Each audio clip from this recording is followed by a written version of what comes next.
Hello, guys. I hope you're good. I'm also fine. By the way, let's continue with our lessons. So today we'll be discussing the general log rule for integration. So this is another method that we use when the general power rule of for integration fails.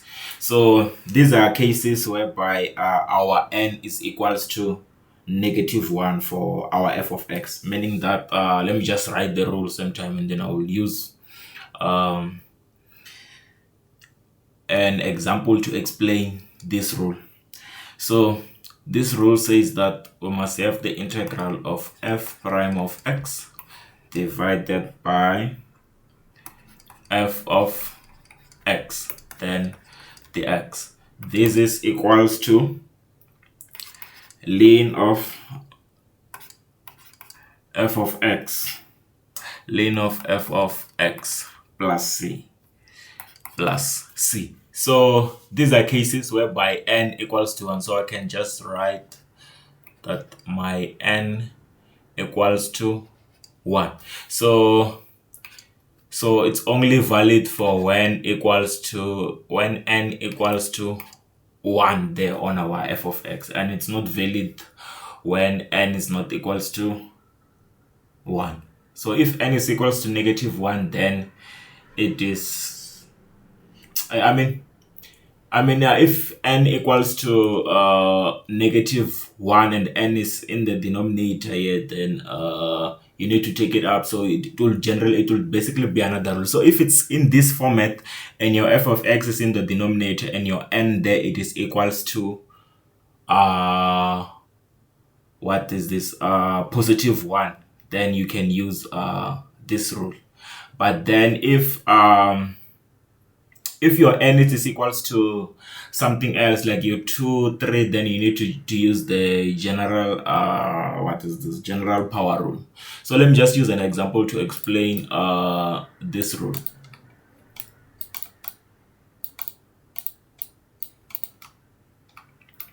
So here we have this question whereby we're supposed to integrate 1 over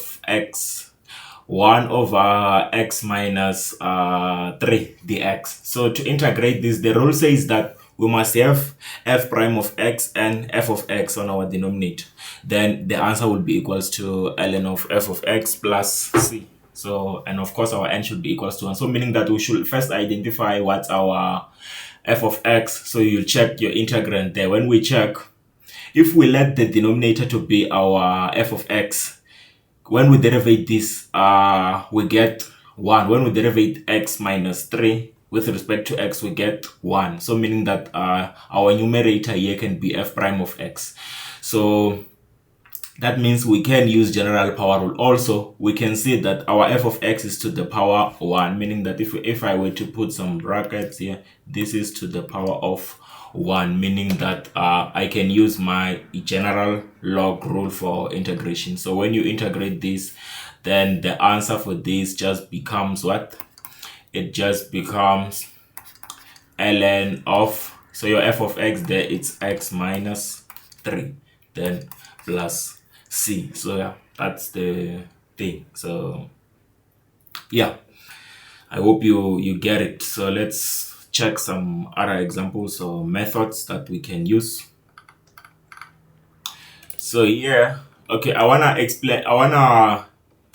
explain some tips that we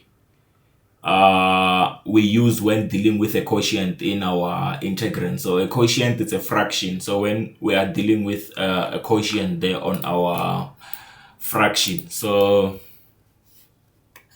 I wanna do some tips basically. So these are your tips. Please take note of them. They will help you a lot in the questions that we'll be doing. So for number one, we will first discuss the one whereby we use general log rule. So general log rule is the one that we just discussed above here. It's this rule. So I wanna just re-explain it in the form of tips so that you know what to do, because these questions comes in different structures. So you need to know that if numbers are structured like this, or my quotient is structured like this, then I can approach it using this way. So number one, it's is the use of the generalized log rule if possible. So the generalized log rule is the one that I've said is the one above there.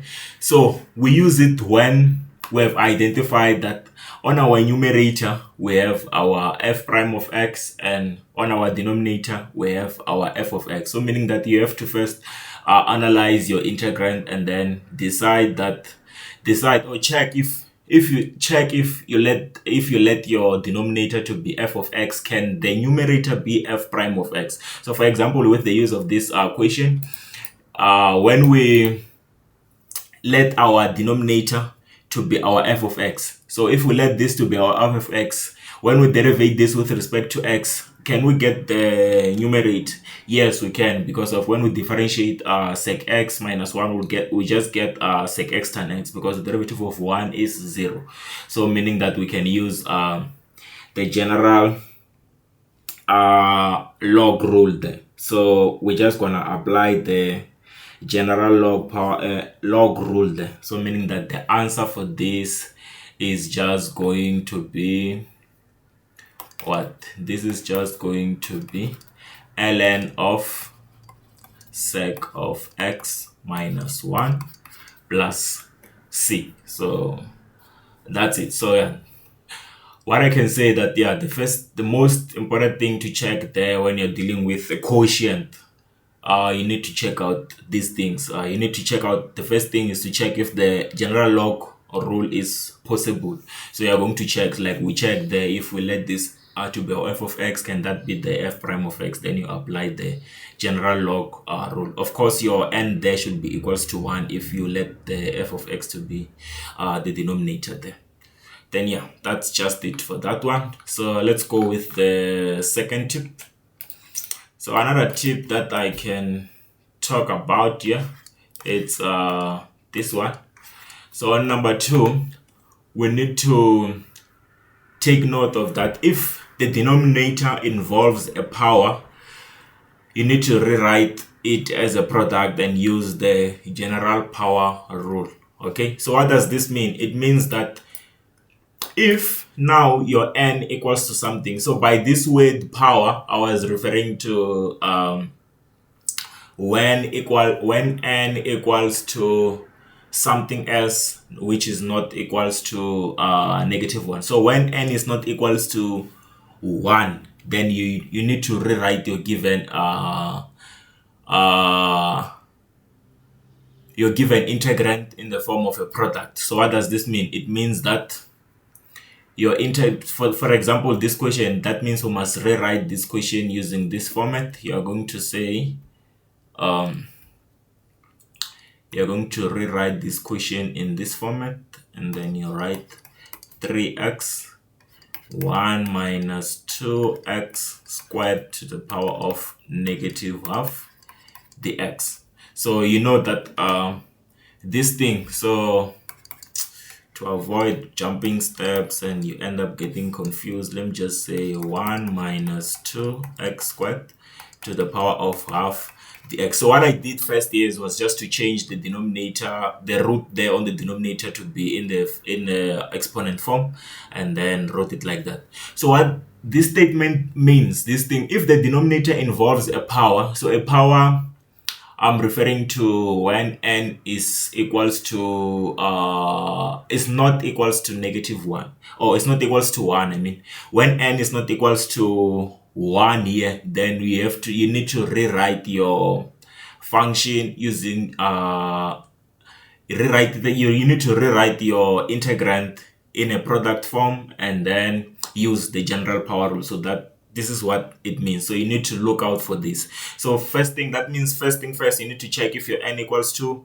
1. So if not, then you need to rewrite your given integrand in the form of a product and then use general power rule. So general power rule is what we're discussing basically in the previous video, whereby you take the function inside the bracket as your f of x, and then whatever that's outside you take it as your f prime of x. If it's not really f prime of x, you force it just like this question. So if we take 1 minus 2x squared as our f of x, then when we derivate this, we should get what is outside there. So when we derivate this, let's see, when we derivate this with respect to x, we're going to get 0 minus 4x squared, right? So meaning that I must have 4x squared, but I have 3x. So meaning that I'll take my 3 out there and then have my, okay, it needs to be negative 4. Then I need to also cancel that negative 4 outside there so that I don't change my question. So I will put this negative 4 for the sake of forcing this integrand to be applicable when it comes to the use of general power rule. Then of course I should not change the equation. Hence I've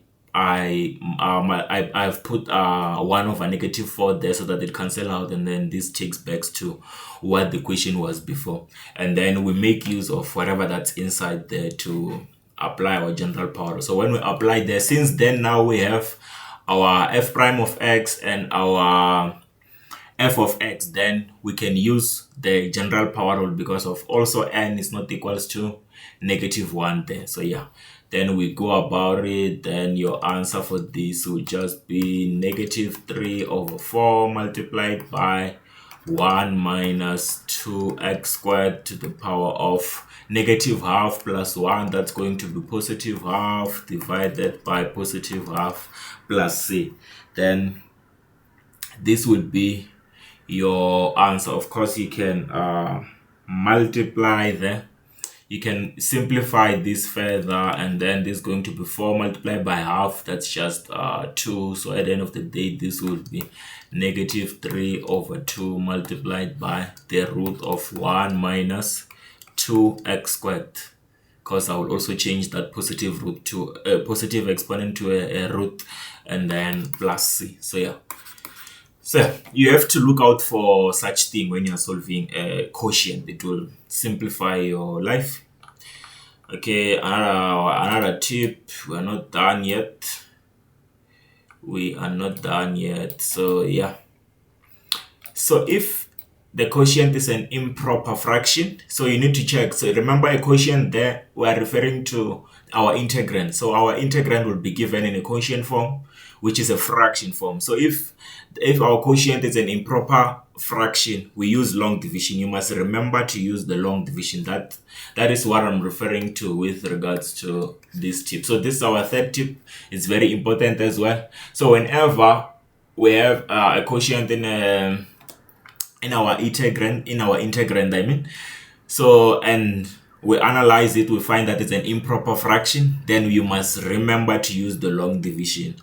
And then one more thing that you need to remember, that is that an improper fraction is a fraction whereby the degree of the numerator is the same or higher than the degree of the denominator, meaning that the exponent in your numerator is greater than the exponent in the denominator, or they are equal. That's when we have an improper fraction though. So that's what to cram. For example, you could have your x squared plus 3 divided by x plus 1 in the form of an integral dx. So just because of we have this 2 here, which is greater than exponent 1 here, then we regard this as an improper fraction. So you're supposed to use long division method to simplify your integrand. So that is what this tip says to you. Also, if you have, so you could also have the thing to be the same, so the exponents being the same or equal. You could have x squared plus 3 divided by x squared plus 1. So this is an improper fraction as well. You're supposed to remember to use what is this? A long division method for you to be able to integrate this. So I can just quickly remind you of what long division method. So let me just quickly remind you of long division method, then I'll use an example, of course, to explain. So long division method, we have an integral in the form of, so yes, since we're in integration, let me explain it with the use of integration. So we're going to have what, dividend over the divisor. So of course these are going to be in the form of functions. This could be your what, your f of x divided by g of x, of course, then dx. So what you need to do here, you need to rewrite this quotient by the use of long division method, whereby when you apply your long division method, now you're going to say this here. You're going to put your dividend, and then here you're going to put your divisor, and then here is going to be your quotient. I hope that's correct. And then here you're going to apply your long division method, then you get your remainder at the end of the remainder. So this is the remainder. So this is going to be the remainder. The number that will be left there is going to be your remainder. Then after doing your long division method, you should conclude that your dividend over the divisor, it is equals to the remainder or remainder. The remaining number there, which will be here. So the remainder. You forgive me for the spellings if they are wrong. This is maths. Remainder over divisor plus your quotient. So you need to rewrite your, you need to conclude by this statement after writing your after writing your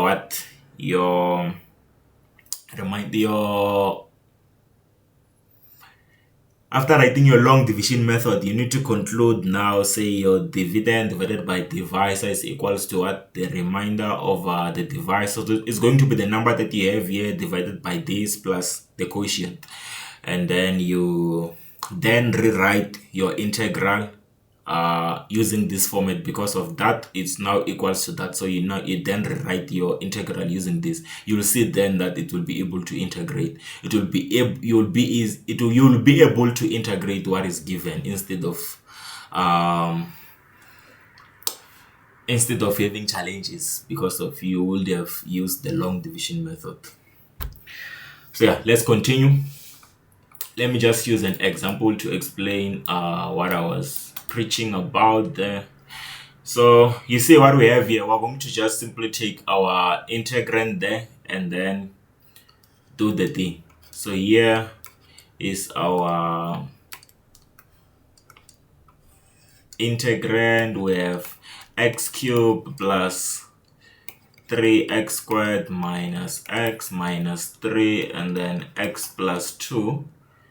Then here, we then apply our long division method. So let's quickly recap on a long division method. So long division method, you first you take this term, the one of x, you say x, you take this x and then you divide it by you make it to divide this thing. So that means it's going to be x cubed divided by x. What do you get? You get x squared. So that x squared becomes the first term for your quotient there.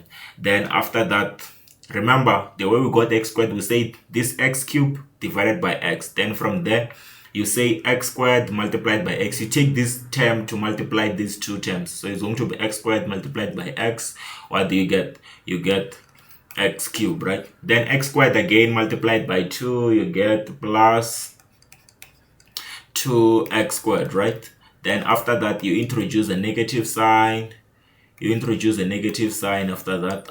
Then you add this term and that term, meaning that is going to be x cubed minus you add these terms together with these terms. So it's going to be x cubed minus x cubed, which is 0, 3x squared minus 2x squared. You get what? You get x squared, right? So you're going to get x squared for this one. So this is going to be x squared. Then from there, you drop this term. So you're going to drop that term and then you put it here. So after dropping it, you go back to dividing by this term. So it's going to be x squared divided by x. What do you get? You get plus x, right? And then you start multiplying again by this term. So this term multiplied by that, by those two terms, you're going to get x squared, x multiplied by 2, you get plus 2x. Then you introduce a negative sign again, you add the two, you add these terms and this term. So it's going to be x squared minus x squared, which is going to be 0. Then minus x minus 2x, that's minus 3x. So you're going to get minus 3x. Then we drop the last term there. When we drop it, we write it here. Then from there, we go back to dividing again. So you divide again. So it's going to be negative 3x divided by x. What do we get? We get negative 3. From there, you say negative 3 multiplied by x, which is going to be negative 3x. And then negative 3 again multiplied by 2, that's minus 6. And then you close. And then you say, you introduce a negative sign, you add the two terms. You're going to add these terms and these terms. So this is going to be minus 3x minus 3x. What do we get? It's a 0. Then minus 3x minus 6. That's what? That's our positive 3, because of it will be negative 3 plus 6. So that's going to be our positive 3. So 3 becomes our what? Our remainder. So it becomes the remainder there, and then after that, the remainder. And then from there, we need to rewrite our given integrand or integral in that format. So we can start by saying that x cubed, so x cubed plus 3 x squared minus x minus 3 divided by what? By x plus 2 is equals to what? It is equals to the remainder over the divisor. So the remainder over the divisor plus what? Plus the quotient. So the quotient being x squared plus x minus 3 there. So that's our quotient. So meaning that now we can just since this is equals to that, we can just write this there inside the integral so that we can be able to integrate. Therefore, now we can say our integral is equals to what? It is equals to 3 over x plus 2.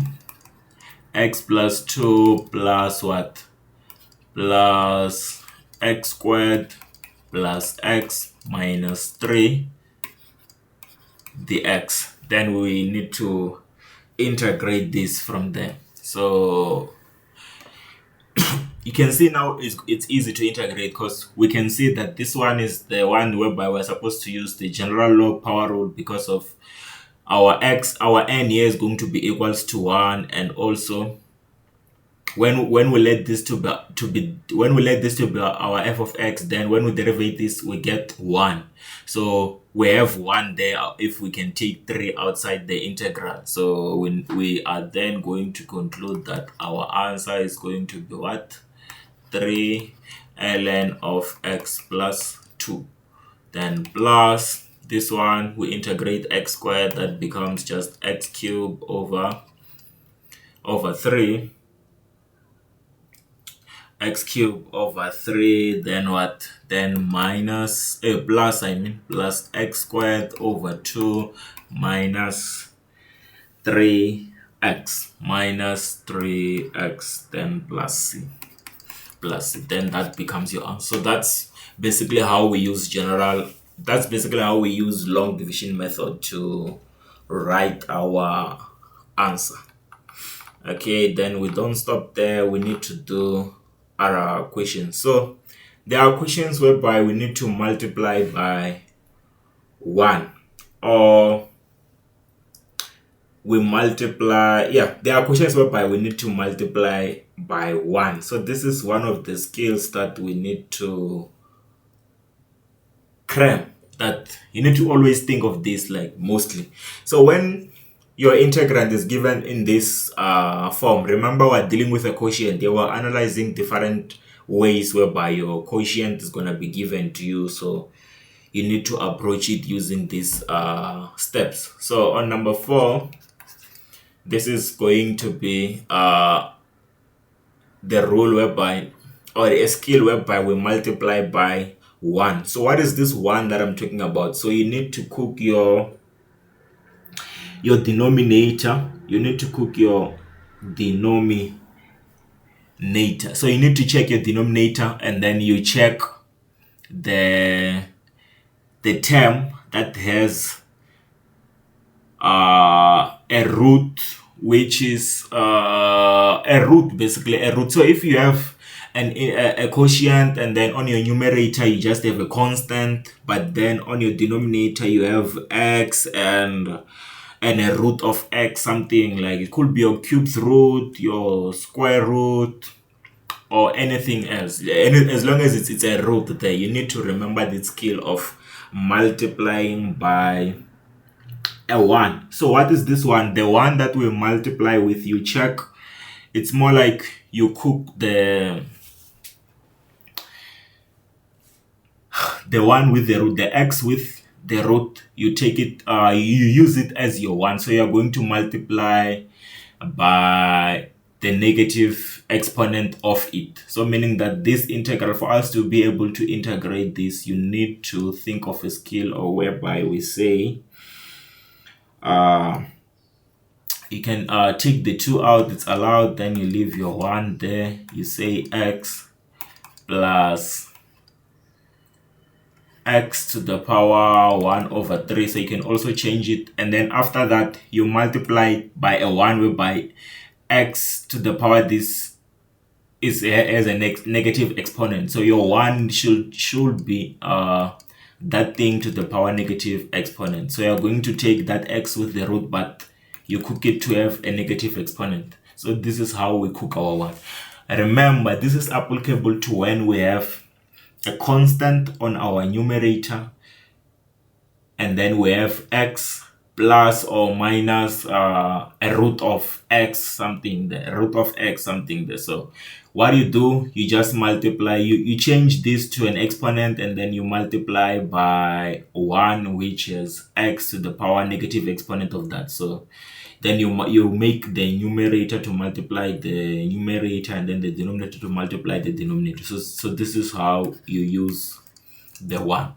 Then from there, you will see that your 2 is going to be equals to what?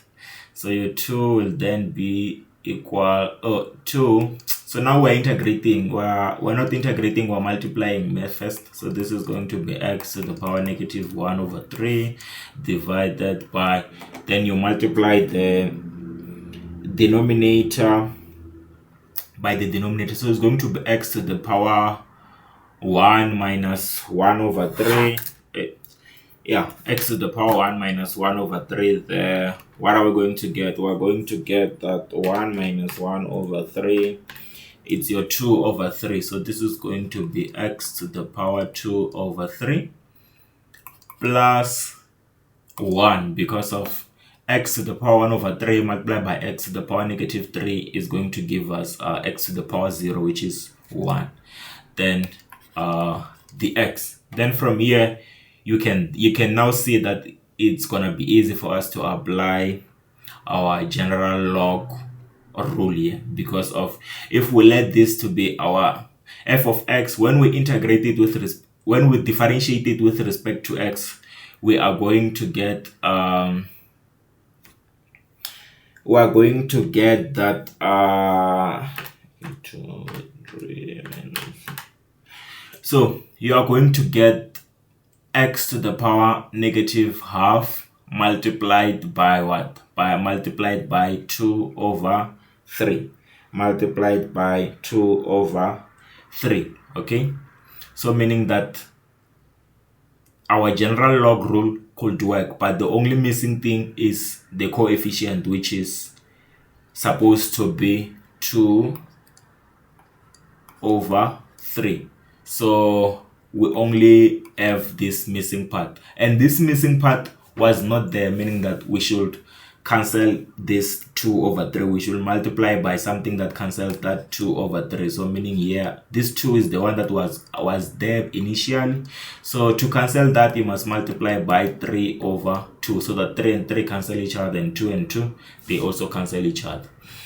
Then from there, you then apply your general log rule by just saying that, okay, on the outside there, 2 and 2 will cancel out, you'll only be left with 3. So you, on your outside there, you'll only be left with 3. But then now inside there, since now we have f of x and its derivative there, then we can conclude that the answer for this is what? ln of x to the power 2 over 3, x to the power 2 over 3 plus 1, and then plus c. But you don't have to do this thing of multiplying by 1. So let me also say you are not limited to always multiplying by 1. One could also say that I want to just take out the common factor there on my denominator. That could also work. So if we take out the common factor of x to the power half on x to the power 1 over 3, x to the power 1 over 3, we get x to the power 2, x to the power 2 over 3 plus 1, then dx. Then again, after that, you are going to then take the denominator, this denominator of x to the power half, to be your numerator, meaning that it will change the sign of the exponent. So that's going to be negative 1 over 3 divided by x to the power 2 over 3 plus 1 dx. Then from here, this goes back to what we were trying to do there. Then you're gonna have the same thing. So you could think of factorizing, or you could think of multiplying, so whichever way is correct. So yeah, that's it. But that's basically it for, so cram it that when you have just x plus root of something there, or root of x there, it could be a cubed root, fourth root, square root. So you need to think of whether you take out the common factor on your denominator or you multiply by 1. Both ways are correct. Another thing that we have is the change of variable again. So there are cases whereby we won't run away from u substitution. So we need to use u substitution, because without it, there is nothing that we can do. So you need to cram this type of questions as well. So this type of questions could be your questions like this, whereby we have the integrand in the quotient form, and that and on our numerator we have a constant, on our denominator we have a constant plus root of x. So whenever we have a constant plus root of x, you need to know that now you must apply your u substitution. You need to apply your u substitution. So the most important thing as well to remember here is that you need to let your u to be equals to just that root of that x. So you need to let your u to be equals to that root, meaning that here we're going to say that, so this is our what? This is our fifth tip that we are going to use throughout different questions. So since we have this one, so we are going to let your u to be equals to the root of 2x. So always whenever you have an integrand in this format, you need to know that you let your u to be equals to just the root. So if you have a constant divided by a constant plus a root or minus a root of x, just know that you need to let your u to be equals to root of that thing. Just like we were saying that for this case, our u is going to be equals to root of 2x. Then you must then write your integral using u's. So meaning that you must integrate here. So this is going to be the u. The u is going to be, so when we derivate u with respect to x, we are going to get so this is going to be 2 divided by 2 root of 2x dx. So 2 and 2 will cancel out. So what I did here is that I said whenever we derive a square root, guys, you just put a fraction and then you say what? On your denominator, you say 2 root of what you were given. So root of what was inside there. Then on your numerator, you differentiate what was inside the radical sign. So when we differentiate 2x, we get 2. So 2 and 2 here will end up cancelling each other. So allow me to remove them and put the 1 here. I hope that's fine. But then we know that root of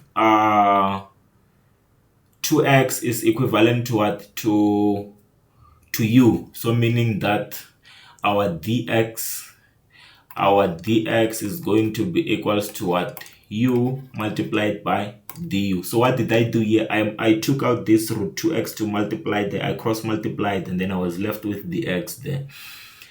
And then from there, I substituted my root 2x to be u. So that's why I got the u. So now we must rewrite our integral with the use of u's. So meaning that we are going to do this. We're going to say, okay, 1 is 1, but dx is equals to what? U du. So I substituted dx by u du. Remember, after letting your u, you must then rewrite your integral with respect to u's. So this is going to be divided by 1 plus square root of 2x, it's u. So this is your u. So allow me to remove this du as well and write it nicely here. So from here, you can either use long division or what? Or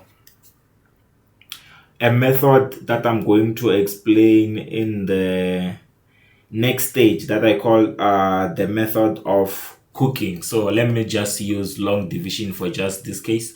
So just for the sake of this question, let me just use long division method. So we must remember that whenever we have the degree of the numerator being equals to the degree of the denominator. So here we have u to the power 1 and u to the power 1. So we can use long division method as well. So meaning that when we apply that long division method, it's going to look like, so u plus 1 is dividing u. So we apply our that. So u divided by u, we're going to get a 1. 1 by u, it's u. 1 by 1, it's plus 1. And then we introduce the negative sign there. Then we add the two terms. It's going to be u minus u, which is 0. 0 minus 1, that's minus 1. So then we rewrite our thing. So u divided by 1 plus u, it is equals to the remainder over the divisor. So it's going to be the remainder over the divisor plus the quotient. So this is what you're going to get, 1 minus that. So from there, we are going to then equate that long division method to that thing. So meaning that from here we can now conclude that since u plus 1 is u divided by u plus 1 is equals to this, then we can equate this to that and then simply rewrite our integral in this format and say this is equals to 1 minus 1 over u plus 1 du. Then we integrate from there. We can already say that this one is the one for the general log power rule because of the derivative of u plus 1, it's 1. And also our n here is equals to 1. So we can just apply our general power rule. The integral of 1 is just x. So the answer for this is just u in this case because we're differentiating, we're integrating with respect to u. So it's going to be u minus ln of u plus 1, then plus c. Then since we're given this question with respect to x, so we need to substitute back our x's. So your u was equals to root of 2x. So meaning that where there is u here, I can substitute back my x's. Say this is equals to root of 2x minus the natural log of root of 2x plus 1. Then plus c. Then from there you are done. You got your answer for that question. Then let's discuss the last tip. So this is going to be our 6th tip, whereby we need to split the numerator of the integrand. So here we are going to cook. So how do we cook? So I also call it I also call this skill like a method of cooking. So in my classes I will call this method of cooking. So this is one of the methods whereby we cook maths. So yeah, this one is exciting because of we do cooking, right? So anyway, let's cook this one. So we have an integral in this format whereby we can see that the integrand is a quotient, and that quotient is 2x divided by x minus 1 squared dx. Then for us to be able to integrate it, we need to cook. So how do we then cook this one? It's easy. We just think of this. So we can see that if, okay, so basically here there could be two methods to integrate this one. I just want to show you the one that is called method of cooking. Of course, here, if we were to integrate this in a simple way, we just need to rewrite this. We just need to rewrite this in this format. We just need to first factorize our, or expand, basically expand. Let me just use the word expand our denominator there. So when we expand there, we'll end up getting x squared minus 2x then plus 1 dx there. So after we have done this, we're going to realize that this thing, the derivative of this, the derivative of the numerator, the derivative of the denominator could be what we have there on our numerator, but we'll then need to cook. Hence I said this is method of cooking. So you wouldn't run away from method of cooking even if you expand. So here, if we wanted to use method of cooking here, we are supposed to use it in this following format. So we can see that when we derivate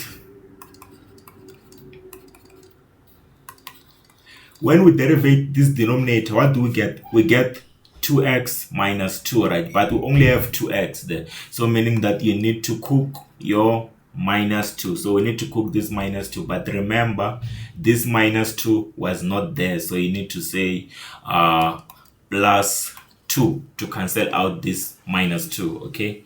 Then from there you you then split the numerator of the integrand. You split the numerator of the integrand. So what we're going to do from there is that we are going to then say 2x minus 2, it is going to be equals to what? So this is going to be equivalent. So we're going to split it in this format. We're going to say 2x minus 2, we make it to have its own denominator. Because of one, I use the general log rule there, and then plus 1, then dx. Then we also cook the other one. So the other one is going to be what? It's going to be just 2 divided by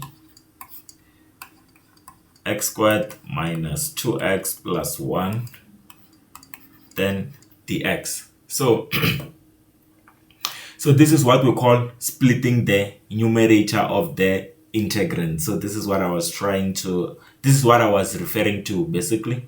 So from here you can see that, okay, this one, when we check our denominator, the numerator is the derivative of the denominator. So meaning that we can apply our general log rule also, because of our n is equals to 1 when we let this to be our f of x.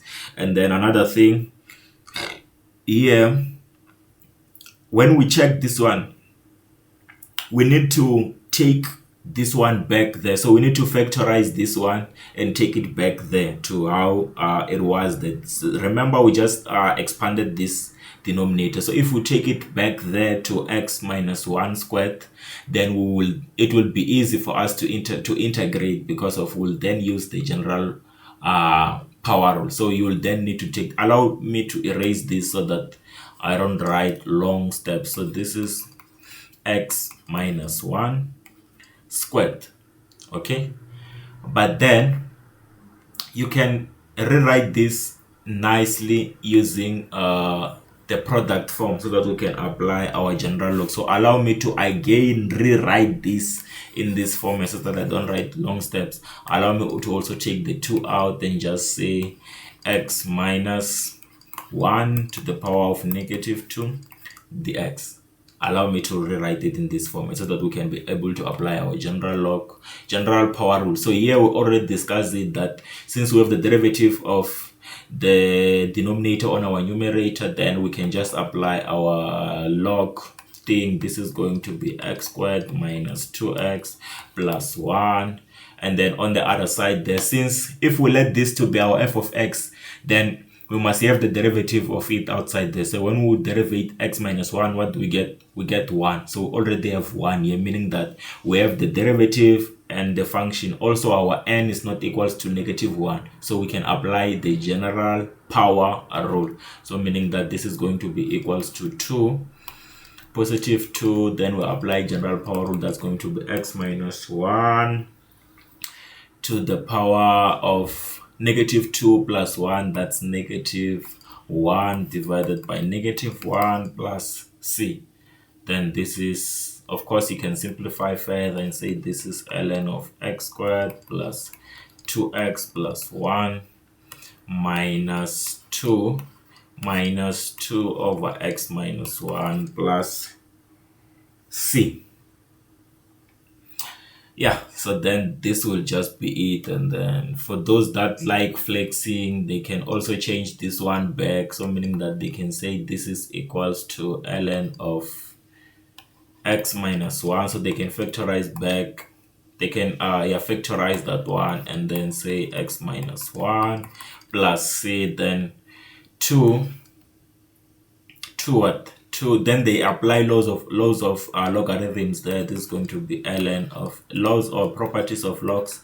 This is going to be 2 ln of x minus 1 minus 2 x minus 1 plus c. So this could be just the answer for those that wanted to simplify.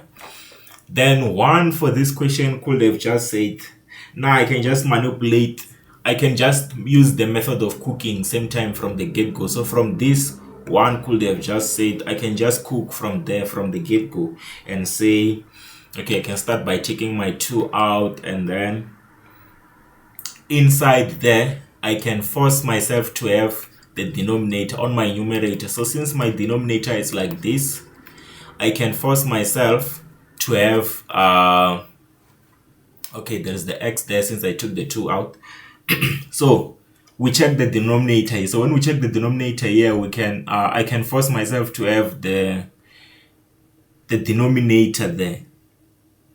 The denominator, since on my denominator I have x minus 1, I can force myself to have x minus 1, then cancel that minus 1, of course. So meaning that here I can say minus 1 plus 1, then use the splitting method, because I say this is the, you need to split the numerator terms there, so that you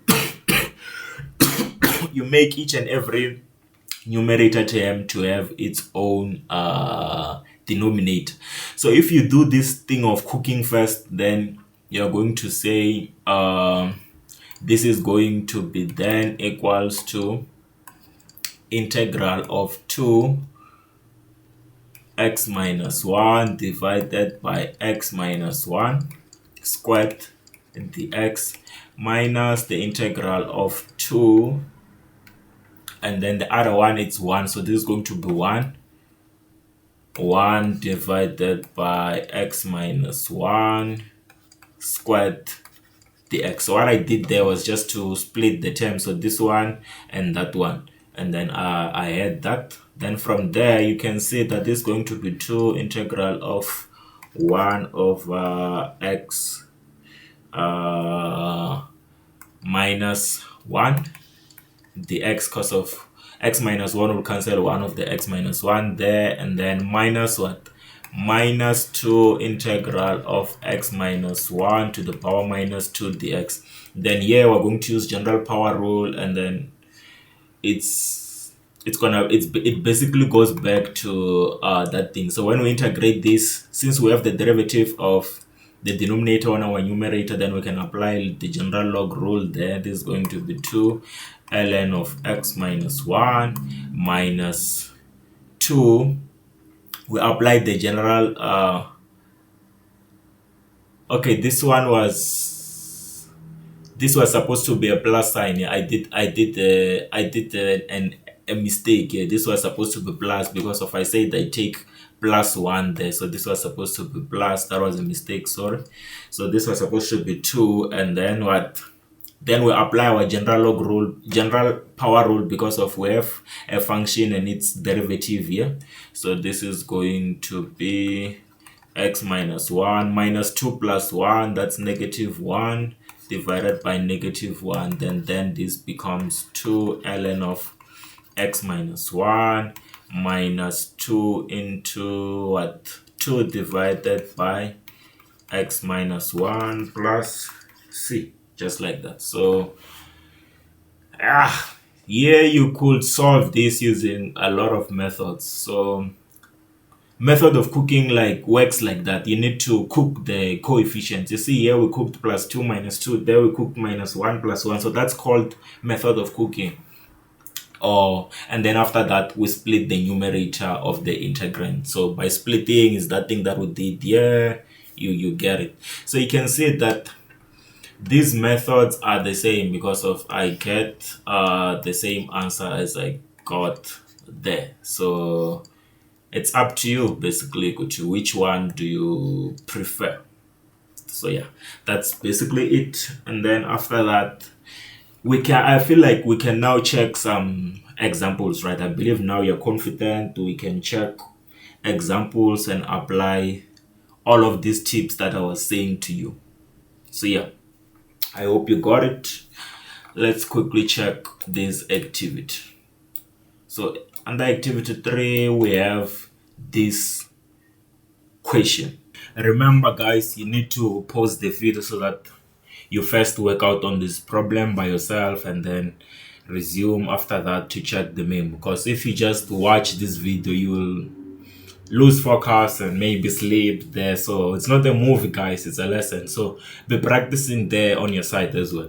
So we have this question whereby we're supposed to integrate x squared minus 4 divided by x. So let's do it. So to integrate this, what are we supposed to do first? We can say that we need to first simplify for this one by making each numerator term to have its own denominator. So meaning that here we are going to have this. We are going to get x squared divided by x. That's going to be x minus 4 over x. Then dx from there. Then after this, we need to then integrate, because now this is simple. Everyone can see because of the derivative of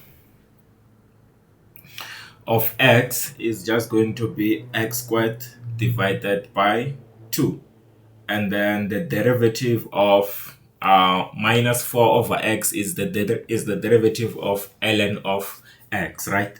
So from now we can now conclude then that this is equals to x squared over 2 minus 4 ln of x plus c. So yeah, this is it. So yeah, I hope you got it as well. That was an easy one. So let's quickly check if we can do a tough one if it's there. Okay, we have this question now. Integral of 1 over 4 minus 3x dx.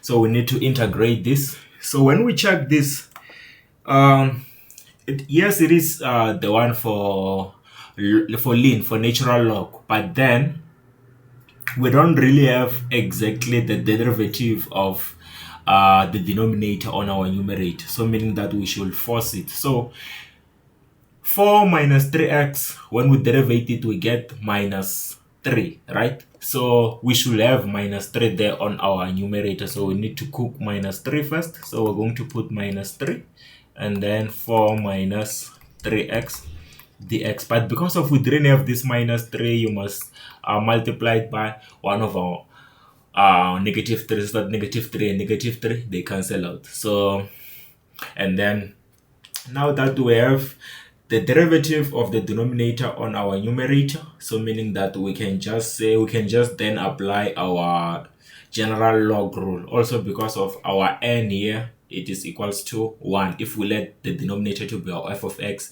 then this is going to be our f prime of x. So this is going, the answer for this will then be equals to negative 1 over 3 ln of 4 minus 3x plus c, just like that. And then yeah, that's gonna be your answer.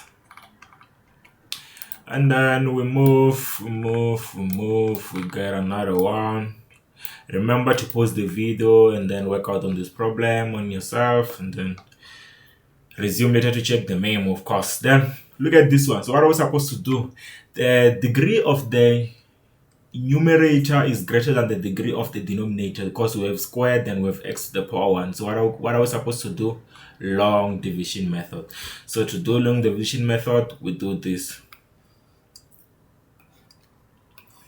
So our divisor here, it's x plus 1. Our dividend, it's x squared minus 3x plus 2.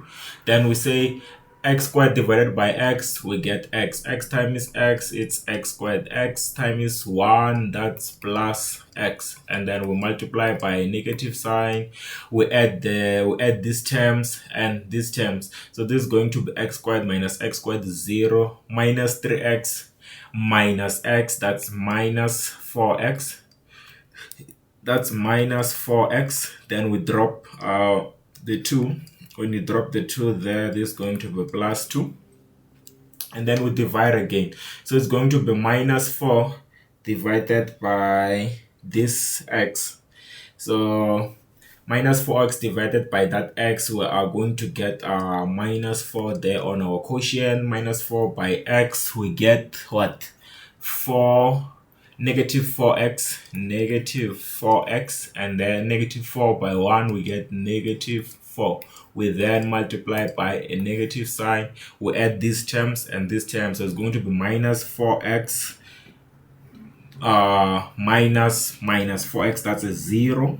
Then what? From there, we add 2 plus that, that's going to be 6. So this is going to be positive 6 because of it will be plus 2 minus 4. That's going to be a positive 6. Then we rewrite our thing there. Therefore the integral of x squared minus 3x plus 2 divided by x plus 1, it is equals to what? Okay, here there is dx. It is equals to the integral of, okay, we rewrite that thing now, say the remainder over the divisor plus our quotient, which is just x minus 4, then dx. Then we're supposed to integrate it with respect to x. So instead of integrating this one, we'll then integrate this because they are equal, right? So then we integrate now. This one will be the one for ln or natural log. So this is going to be ln of x plus 1. So why is this the one for ln? Is because of the derivative of x plus 1 is 1. So we just if we take 6 out first, you will have a 1 there, and then making that quotient to have f prime of x on our numerator and f of x on our denominator. So yeah, then we use the general log rule to integrate that. Then to integrate this, that's the integral of x, it's x squared over 2 minus what? Minus 4x plus c. So yeah, then that becomes your answer for that question. So I hope you got it as well. That was an easy one, really. And then we do another one here. So we now have another question. Let's quickly check it out and then solve it. Okay, remember to pause the video, guys, to do the problem by yourself before, and then resume later to check the memo, of course. So let's look at this one. So here we have integral of 1 over x ln of x cubed. So what are we supposed to do here? We can start by simplifying first. Remember, simplifying is mostly like the first thing that you can think of before you think about anything else. So yes, we can simplify this by applying the properties of logs. So when we apply the properties of logs, we are going to have something like this is going to be equivalent to 1 over x, 1 over x, then I take the 3 outside there, use applying the law. So this is going to be 3 ln of x. Then we have that dx there. So allow me to rewrite this in a nice way. I'm going to take 1 over 3 out so that you can see what is happening. So I'll also take the x up there so that it becomes like this. So I'm going to have 1 over x all divided by ln of x dx. So what is going to happen here? We analyze this. So we check, after we've simplified, we check if we let this to be our f of x, can the numerator be our what? Our f prime of x? Yes, because of when we derivate ln of x, what do we get? We get 1 over x, meaning that we can apply general power rule here and say our answer for this is going to be the 1 over 3 that is outside. Then we apply general power rule, then we write our thing, our f of x. So this is going to be ln of x, then plus c. Then that becomes your answer. I hope it makes sense, right? I hope it does. So that's just it for that question. I hope you got it. It was basically an easy one. All right, yes, another one. What do we have here? You must remember all of those things. So since we have the integral of x squared, x plus 2 divided by x plus 1 dx, what are we supposed to do? So we are supposed to use long division or we cook. Which one do you prefer? I prefer the method of cooking because of long division. I feel like it's long. So to cook this one, it's gonna look like this. Remember, when we cook, we try by all means to make sure that on our numerator we have the denominator. So we're going to make sure that we end up having x plus 1 on our denominator, but we don't want to change our equation. So since we had x plus 2, then we should make sure that we still have x plus 2. So what are we going to do to 1 to end up getting plus 2? So that means we are going to add 1 again, right? And then that's going to look like this. Then we split. You remember the thing of splitting, the method of splitting after cooking. It works hand in hand with cooking. So after that, this is going to be x plus 1 divided by x plus 1 plus 1 over x plus 1, then the x. Then from here we can integrate, or before we integrate we can still simplify further. This is 1 plus 1 over x plus 1, then the x. Then from here you integrate your 1, that's x, plus the natural log of x plus 1, then plus c. So yeah, this becomes ln of x plus 1 because of the derivative of x plus 1 is 1. So when we apply, we can just apply our general log power rule here, because of also our n, it is equals to 1 after we have let x plus 1 to be our f of x. Then f prime of x is going to be just 1. Then that becomes our answer. Hope that is fine, and I hope you got it. And I'm assuming that you are pausing the video to work out on this problem by yourself and then resume later to check the memo. So what we have here now, it's the integral of 1 over x plus root of x. Remember this one, I told you that you can either cook it, you can either multiply by 1 for this type of cases whereby you have a constant on the numerator and then x plus a root of x or cubed root of x or whatever root of x. So I told you that here you can either multiply by, so here you could either say this, which is gonna be the same. I'm gonna write it in two methods. So I'm gonna say the first one could be taking out the could be multiplying by 1 first. So we can multiply this by 1, saying x plus x to the power half multiplied by x to the power of negative half, x to the power of negative half. So what we always do is that we always multiply by x to the power of negative half. So you're going to change your roots to an exponent form, and then you multiply by 1, whereby that 1 you cooked it to be x to the power of negative that exponent that you'll be having here. So this is your guiding thing. So you check this root of that x, and then you make it to be this. We did this up there. So yeah, I hope it makes sense to you as well. And then after that, what do we do? Okay, I forgot the x here. So then after this, you then say this is x to the power negative half. So you say the numerator multiplied by the numerator, denominator multiplied by the denominator, you'll end up getting so this is x to the power 1.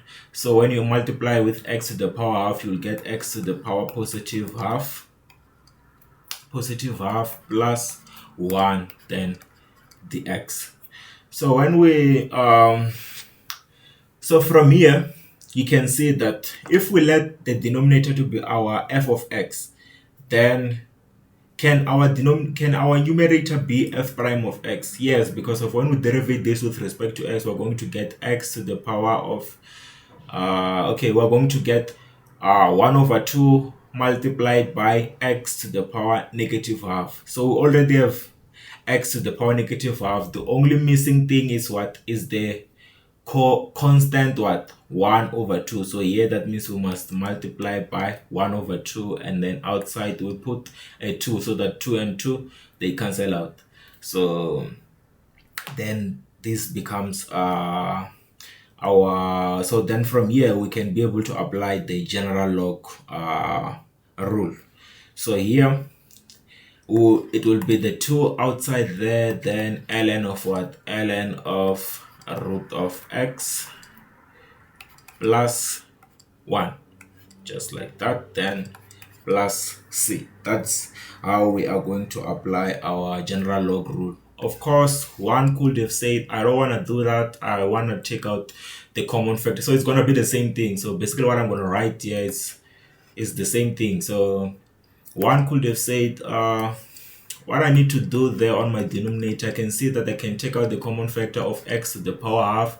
I'll be left with x to the power of half plus 1, then dx. Then from there, I will then take this common factor to up there on my numerator, so it will change the sign of the exponent, and then it becomes x to the power half plus 1, then dx. And then you can see that now this step is the same as this one that we had here.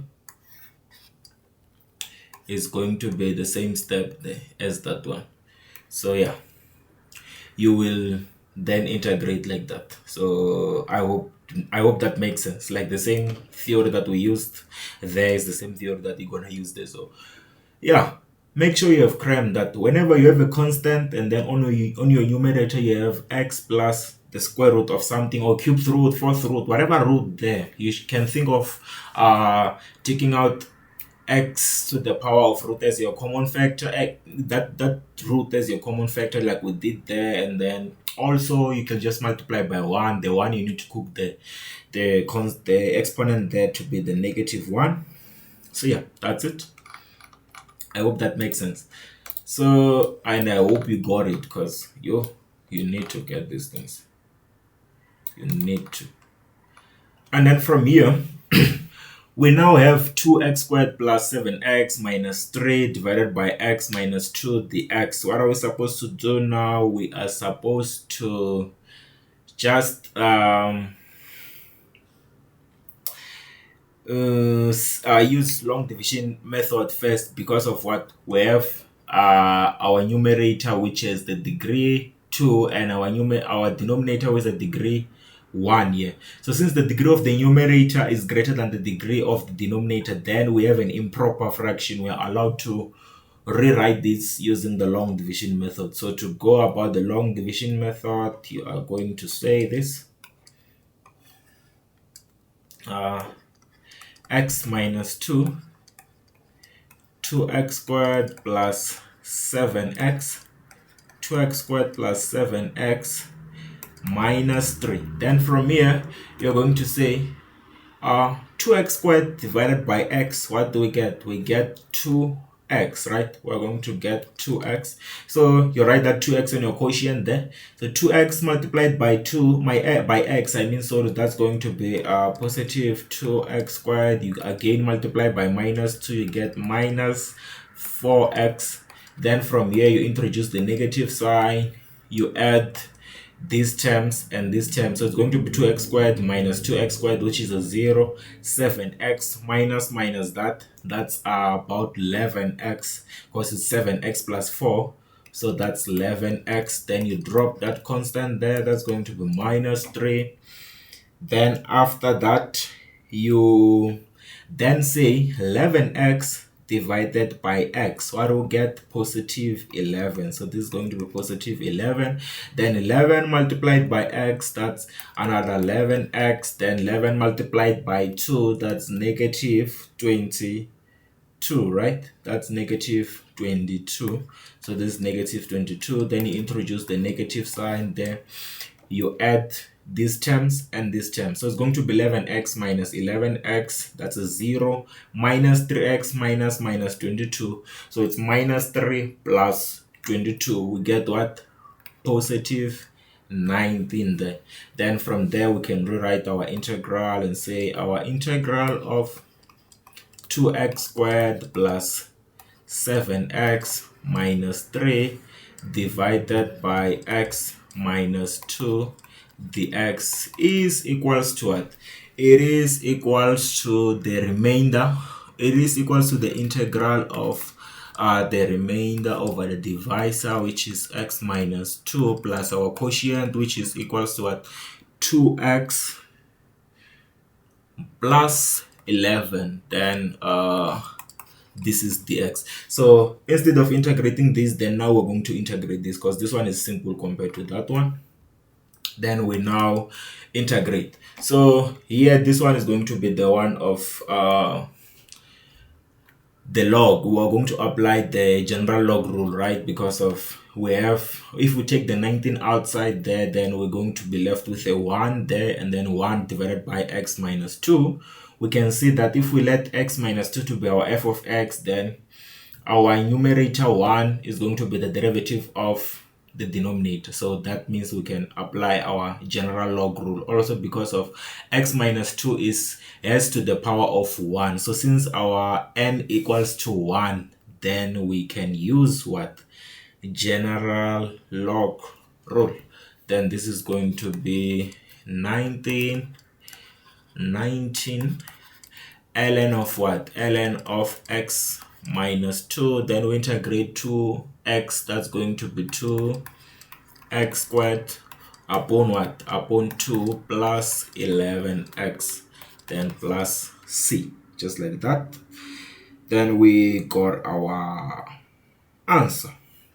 So I hope you got it as well. It was an easy one. It was an easy one, really. It was an easy one. Very easy, you know. It was very easy.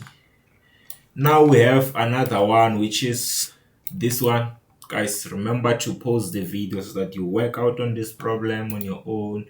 Then you're gonna resume later to check the memo, of course. So it's not a movie, it's a lesson whereby you're also supposed to be practicing on your side there. So yeah, we now have the integral of 1 divided by 1 plus root of 3x dx. So I've already explained these ones. Now we can say that it's easy, right, to do them. So I say that whenever you have a constant divided by 1 plus root of x, or root of whatever that you are differentiating with, whatever that you are integrating with respect to, as long as you have this structure, you should know that you should use u substitution, and your u should be just that root of whatever that you have there. So for this case, our u will just be a root of 3x. And then now we should rewrite our integral with respect to u. So let's differentiate this one. So du will then be equals to what? Whenever we're differentiating a square root, what do? We say, we put a fraction and we say 2 multiplied by what? Square root of what we had. So square root of 3x. And then on our numerator, we differentiate what was inside the square root. So we differentiate 3x there, that's going to be 3 multiplied by dx. So, and then from there, but you know that your root of 3x is equals to what? To u. So that means your du is also equals to 3 over 2u dx. Then you need to make dx the subject of the formula. Therefore dx equals to 2u over 3 multiplied by du. Hope that's fine, right? I just cross multiplied there and then divided by 3 to make dx the subject of the formula. So now I need to rewrite this integral with respect to u. So what I'm gonna do now is to rewrite that integral with respect to u. So I have my dx, which is equals to what? Dx equals to 2u over 3 multiplied by du. So that's my dx, and then on my denominator I have 1 plus u there, just like that. So this is, so what I wrote there is the same as or I can just take the 2 over 3 outside. So I can just take the 2 over 3 outside, and then I'll end up being left with u over 1 plus u du. From here, our what? The degree of the numerator is equals to the degree of the denominator, so we can use long division method, or we can just use the method of cooking, then split the numerator terms there. So what I'm gonna do here, it means we are going to say 2 over 3. So let's use the method of cooking. 2 over 3. So it's going to be u. So remember, when we cook, we make sure that on our numerator, we end up having the denominator. So we're going to say u plus 1 divided by u plus 1. But here, on our numerator, we didn't have plus 1. So what are we going to do to have the 0 that we have? We must subtract this one, right? So we're going to say minus 1, then du. Then from here, we use the splitting thing. So this is going to be 2 over 3. From here we split, so it's going to be u plus 1 divided by what? By u plus 1 divided by u plus 1 minus 1 over u plus 1, then du. So what I did here, I split it. I took u plus 1 to have its own denominator and minus 1 to have its own denominator. Then things look like this. At the end of the day, we continue, and then we have u plus 1 divided by u plus 1. We get the 1 minus that one of u plus 1 du. So yeah, then from here we can now just integrate. It's simple, right? So the 2 over 3 will multiply the integral of 1, which is just u, and then minus 2 over 3 again, 2 over 3 multiplied by, so what is the integral of this? So since we have, if we let u plus 1 to be our f of x, or f of u for this case, then the denominator 1 is going to be f prime of u, because of when we differentiate u plus 1 with respect to u, we get a 1. And also u plus 1 is to the power of 1, so our n equals to 1. So we can just use the general log power rule, and then this is going to be ln of u plus 1 plus c, then 2 over 3. So we need to substitute back our x thing there. So this is going to be 2 over 3. The answer is going to be 2 over 3. Remember what u was? U was root of 3x. U was equals to root of 3x minus 2 over 3 ln of root of 3x plus 1 plus c. Then that's it for that question. You then write it like that. So yeah, that will be your answer. So I hope you got it, guys. That was an easy one. Really, it was easy. So yeah, I'm hoping that you are getting the concept now. You're getting confident as well. So let's quickly check if we can solve another one very fast. Then we solve it if we can. Of course we can, right? What's gonna stop us? These things are easy. So what are we supposed to do here? Let me give you a moment to think. And why do we use that? Okay, so yes, we are going to use long division method. Why? Because of the degree of the denominator, the degree of the numerator is greater than the degree of the denominator. So we have an improper fraction. When we have an improper fraction, what can we do? We can use long division method to integrate or to rewrite our quotient. So in a simple way, or in a simple way that we can be able to integrate. So before we do anything here, let's first do this. We'll use our long division method. So this is going to be our x minus 3 as our divisor, our dividend being x cubed minus 3x squared plus 5. Then from here, we say x cubed divided by x. What do we get? That's an x squared. So after that, we say x squared multiplied by x squared multiplied by minus 3. Then we get x cubed minus 3x squared. Then we introduce a negative sign outside there. We add these terms and these terms. So it's going to be x cubed minus x cubed is 0. Minus 3x squared plus 3x squared, we get what? A 0x squared, and then we drop our 5. That's going to be plus 5. So that means our remainder is what? It's just plus 5. right? Yes, right.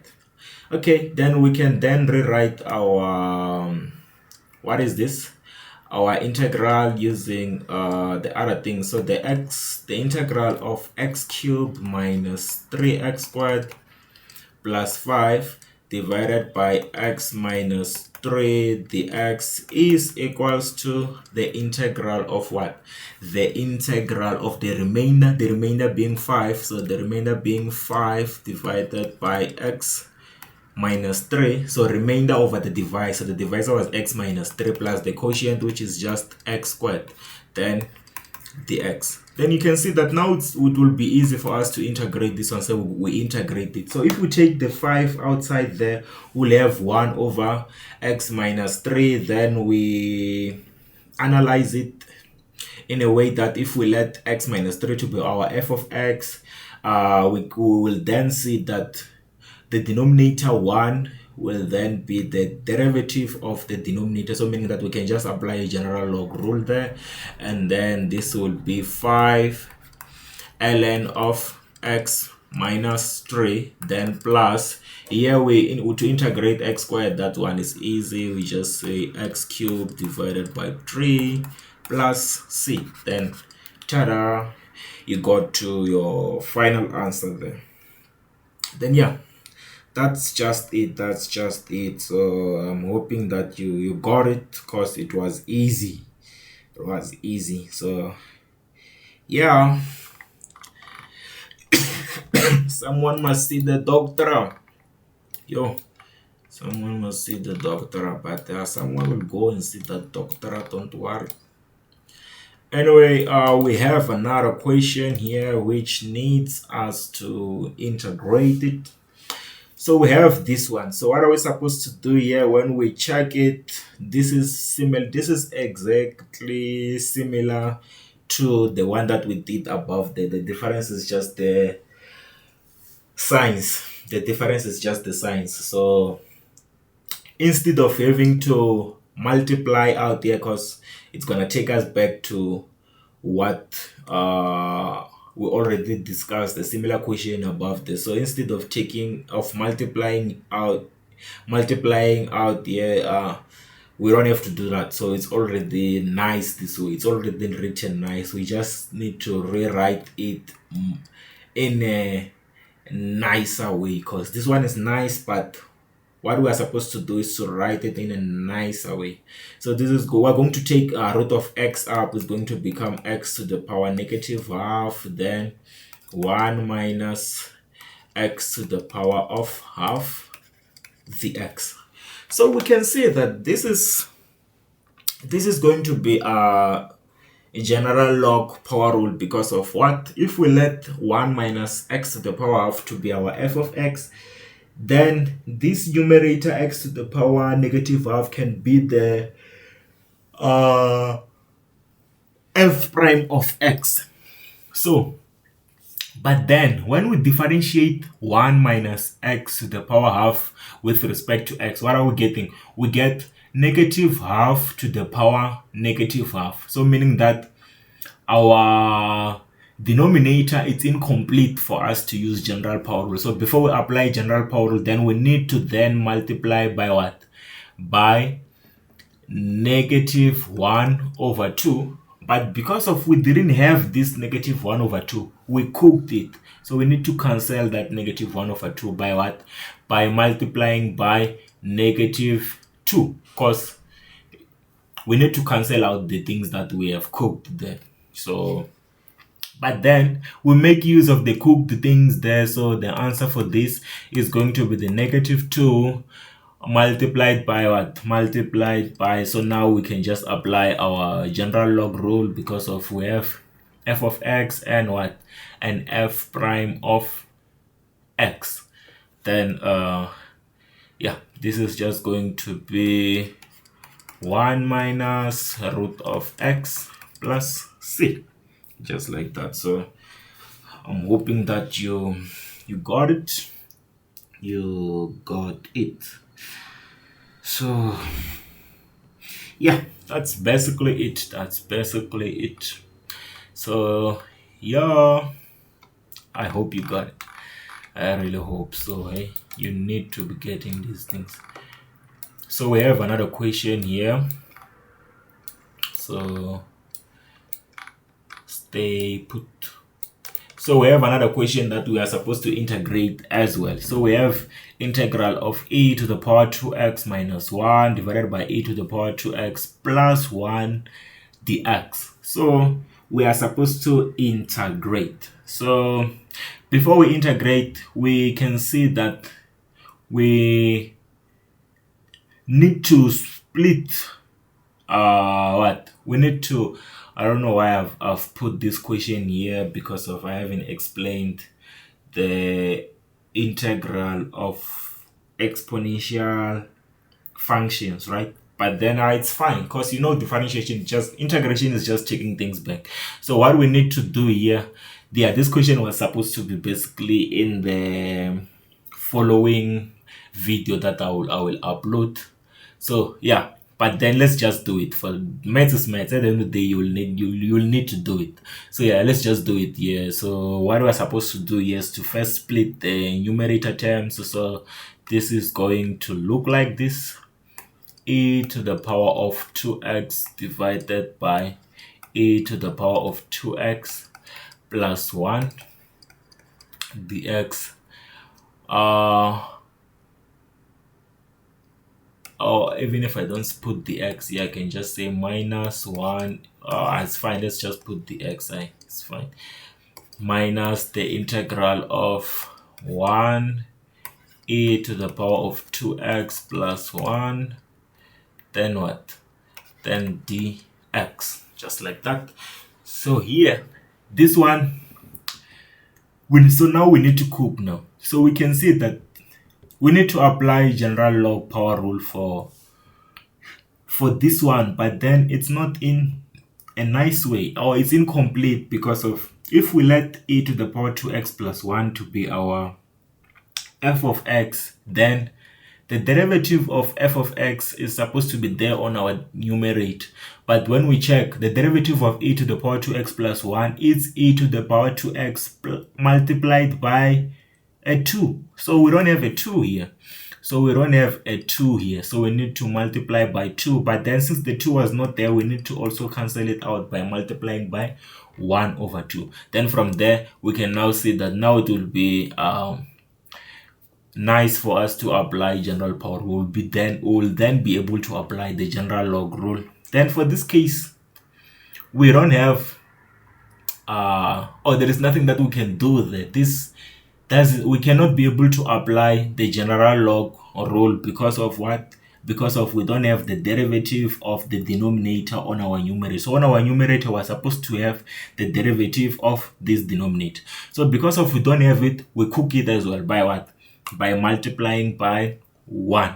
So how do we then multiply by 1? We just multiplied by, so you're going to change that exponent of e into this. So you are going to multiply by negative e to the power negative 2x divided by e to the power negative 2x. So what I did there, I multiplied by a cooked 1, a cooked 1, a 1 that is cooked. So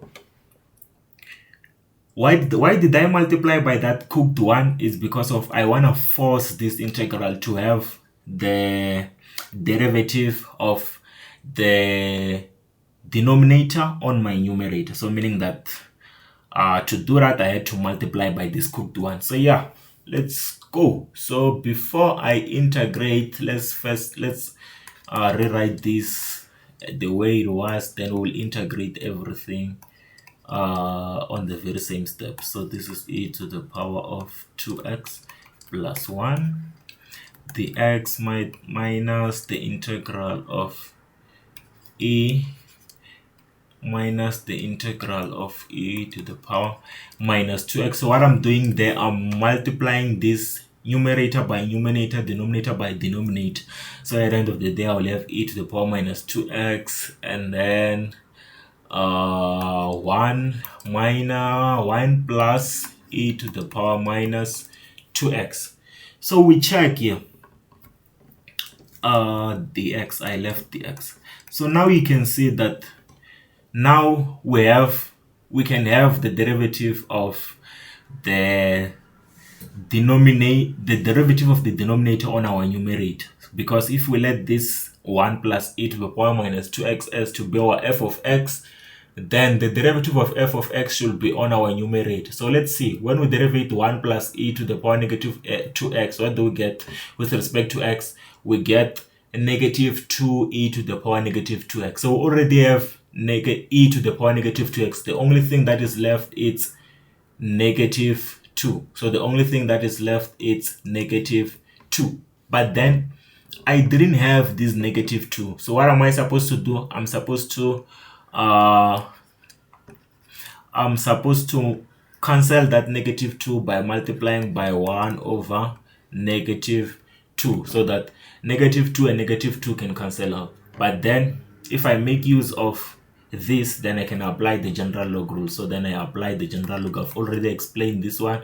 So this is going to be 1 over 2 the natural log of e to the power of 2x plus 1 minus, which is this one, minus this minus I wrote is this one.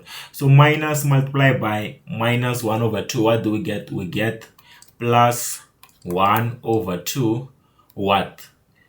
Ln of what? 1 plus e to the power negative 2x, negative 2x, then what? Plus c. Then of course we can go further here and apply our laws of logarithms. This is going to be ln of e to the power 2x plus 1 to the power of half plus ln of what? Of 1 plus e to the power negative 2x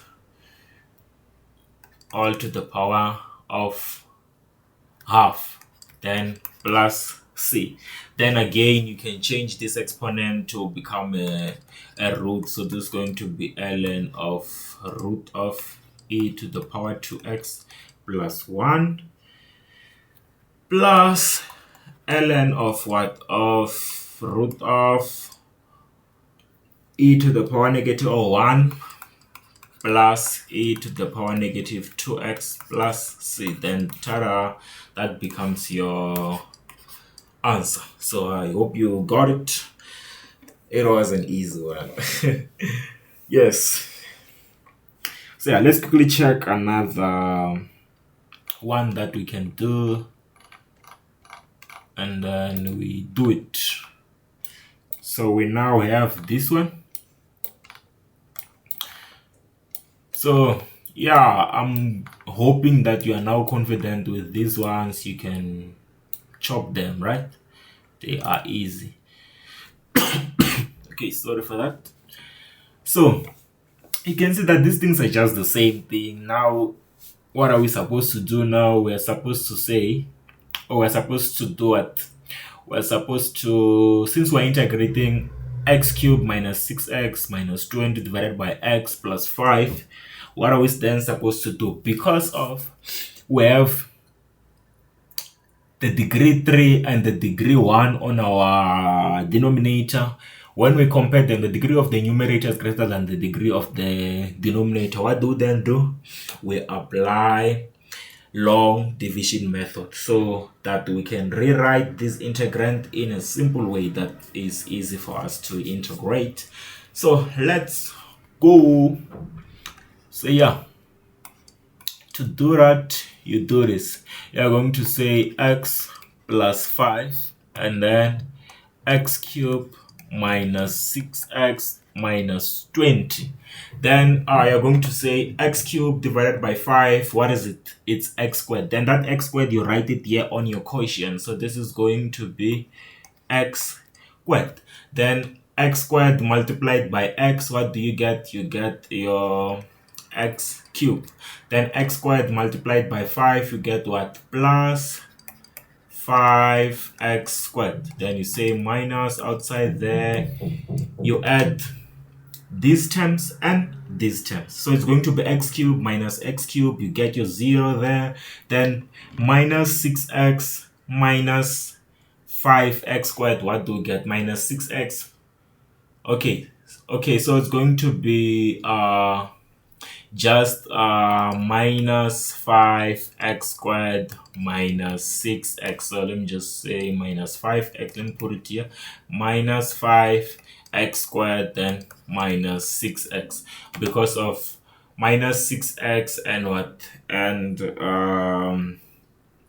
x squared, they are not like terms, so they're not gonna add each other. So we're just gonna get minus 5x squared minus 6x. Then what, we can also we don't have to drop it now, it's still early, the 20, but yeah, we can drop it, but it's still early for now. So let's still deal with these ones. So from here, we're going to get what? So I was going to say x, this x is going to divide this one. So it's going to be minus 5x squared divided by x. So what do we get there? Minus 5x minus 5x there. So minus 5x, it's what we get after saying minus 5x squared divided by x. We get minus 5x. Then you say minus 5x times 5, you get minus 5x squared. Then what? Then minus 25 minus 25x minus 25x. Then you introduce the negative sign out here, and then you add these terms and these terms. So it's going to be minus 5x squared minus 5x squared, that's a 0, minus 6x minus 25x. So it's going to be positive 25x plus minus 6x. So that's going to be 25x minus 6x. What do we get? We get 19, right? We are going to get 19x. Then from there we can drop the 20 now. So it's going to be this minus 20 now.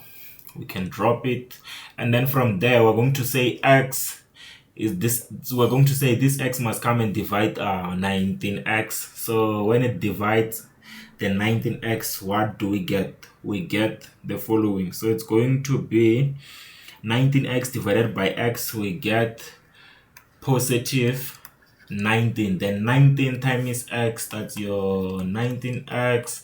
19 again multiplied by 5. So 19 by 5, what do we get? We get about 95. So we're going to get positive 95. Positive 95 there. Yeah, positive 95. And then we introduce the negative sign outside. We add these terms and these terms. So 19x minus 19x, that's a 0. Minus 20 minus 95, that's a minus 115 minus 115. Then we now have our remainder, the divisor, the quotient. We can just rewrite this integrand in a simple way. So meaning that we're going to say the integral of, we're going to say that the integral of x cubed, minus 6x minus 20 divided by x plus 5 dx is equivalent to the integral of what? Of the remainder of a divisor here, which is negative 115 over the divisor of x plus 5, then plus our quotient being x squared minus 5x plus 19, then dx. Then from there we can see that now it is easy for us to integrate this thing. Then what do? We say we can take the minus 115 outside there, we'll be left with 1. Then will be, if we take minus 115 outside there, outside the integral, we'll have 1 on our numerator there. Then we let our denominator of x plus 5 to be our f of x. We will then see that the derivative of x plus 5 is 1, which is there on our numerator. So then we apply our general log rule, meaning that this is going to be negative 115 ln of what? Of x plus 5. Then we integrate x squared, that's plus x cubed over what? Over 3. Then we integrate minus 5x. That's going to be minus 5x squared divided by what? By a 2. Then plus 19x, right? Plus 19x plus 19x plus a c. Then ta-da, you got your answer. So yeah, that's it. That's just it. So I hope you got what's happening there. I hope you understood it as well. So let's see if we can solve something else quickly. So we have another question here, which is this one. So this one looks like it's chopping, but we are us, man. We are us. Nothing can stop us, right? Because we are us.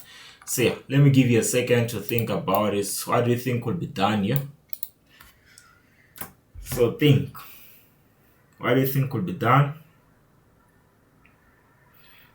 Are you sure that's the way that it could be done? Because you need to be sure, guys, about these things. So yeah, we're supposed to use U substitution here. We're supposed to just use U substitution here. So, but then the question is, what are we letting to be our U substitution here? Like, what are we going to let? What are we going to let to be our U? So that's a question that I am asking you there. So what is the answer? Okay, without wasting time, because of I can say that we can waste time if I just ask you questions. Meanwhile, I'm not seeing you. What's wrong with me? Am I crazy? I think I am. I must be crazy. Anyway, let's start. So here for this question, we're just gonna let our u to be equals to a root of x, just root of x here. So when we let our u to be equals to a root of x,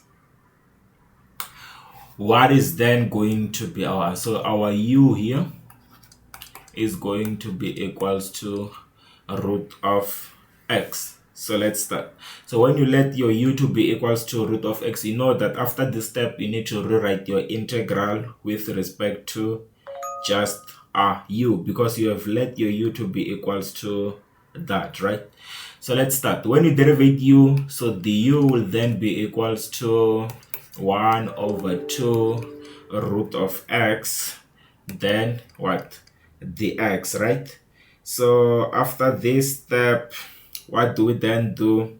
We say, okay, we know that a root of x, we know that root of x is what is equivalent to u. So we can again further that step and saying this is equals to 2u dx. Then we make dx equal to the formula, so dx will be equals to 2u multiplied by du, just like that.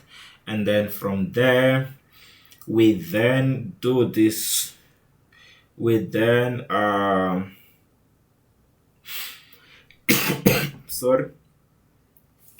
we then rewrite our integral with respect to u.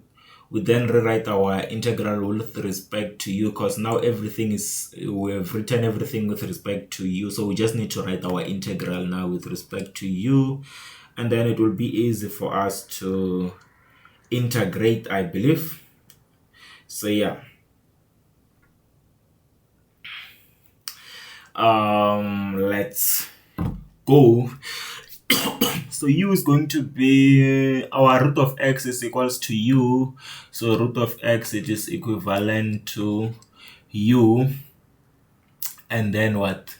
So since root of x is equals to u, then how about the x? The x, it is equals to 2u multiplied by du.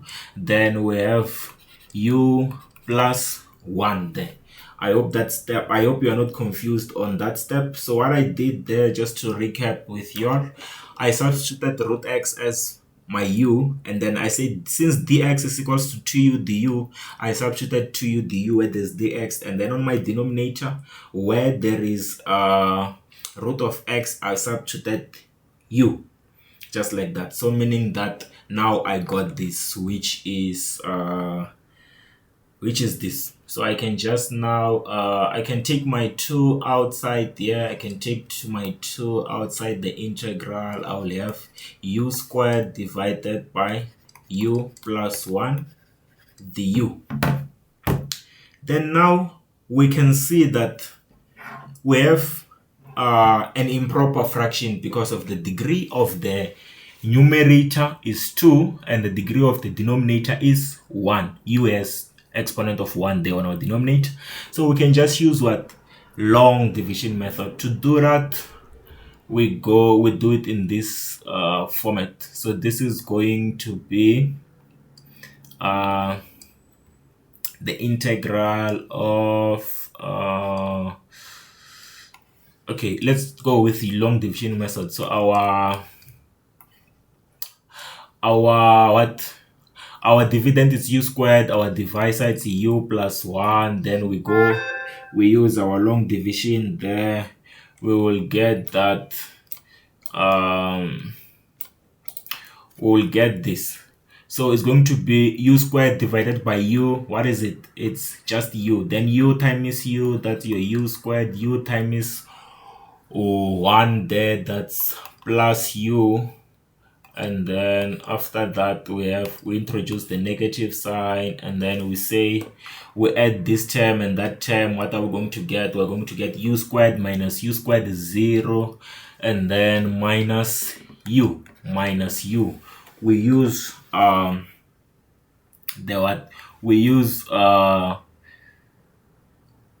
we divide again. So it's going to be u divided by u. What is it? Negative 1. So it's going to be negative 1 because of it will be negative u divided by u basically. So then we get negative 1. Negative 1 by u, we get negative u. Negative 1 by negative 1, we get negative 1. We then introduce the negative sign. We add negative u minus u. What are we getting? We are getting a 0u and then plus 1. Then now we can rewrite this integral. So that integral of what? Of 2 integral of u squared divided by u plus 1 du is equals to the 2 integral of what? Of the divisor, which is 1 over u plus 1. A remainder of a divisor, is going to be 1 over u plus 1 plus u minus 1, which is our quotient. Then we write our du. So now we can see that this is simple to integrate compared to that one. So we just integrate this. So this is going to be what? This is going to be 2 ln of u plus 1 plus 2u squared over 2 minus 2u plus c, right? Plus c. Then from there, remember our u is equivalent to what? We should again remember that our u is equivalent to root of, let's go and check there. Our u is equivalent to root of x. So where there is u now, we should replace by root of x. So this is going to be 2 ln of root of x plus 1 plus 2 and 2. What do? They chop each other. Then we substitute our u there, which is root of x. We square it and then we say minus 2 root of x plus c. This is going to be 2 ln of root of x plus 1 plus x minus 2 root of x plus c. So now we can see that after squaring that, then this becomes x. So then in overall, this is going to be your answer. So this is going to be your final answer. So yeah, I hope you got that one as well. It was an easy one. Easy, very, very easy. So I hope you also didn't face challenges there. So yeah, 2 more questions and then we'll do definite integrals at least, so that you also understand the definite integral. So before we do that, let's just do 2 more questions and then we check a few questions with regards to definite integrals. So yeah, let me check this one up. And now I believe like your confidence is good, right? Yo, someone must say the doctor. Anyway, let's continue. What are we gonna do there and why are we doing it? So here we are going to use the long division method first. Because of what? Because of when we check the degree of the numerator, it is greater than the degree of the denominator. So we are allowed to use a long division method because we have an improper fraction there. So let's now rewrite this integrand with regards to the long division method first. So our divisor there, it's x squared plus 2, and then our dividend, it's x to the power of 4 plus x minus of 4. Then we start. X to the power of 4 divided by x squared, what do we get? We get something like x squared. Then x squared multiplied by x squared multiplied by x squared, what do we get? We get x to the power of 4. X squared multiplied by 2, we get plus 2x squared. Then we introduce the negative sign, we add these terms and these terms. So it's going to be x to the power 4 minus x to the power 4, what we get is 0. Then we will get minus 2x squared minus 2x squared minus 2x squared, because there is nothing of x squared here, so we're not adding it with anything. We're just going to multiply with that one. Then we are going to drop the x there, so we're going to drop that x there. So when we drop it, we'll get plus x, and then we divide again here. So we divide, we're going to divide for this one, we're going to divide again. So we're going to say negative 2x squared divided by x squared. What are we going to get? We're going to get negative 2, right? So negative 2 is what we get. Then negative 2 multiplied by x squared, we get negative 2x squared. Negative 2 multiplied by 2, we get negative 4. Then from there, we say this. We say that this is going to be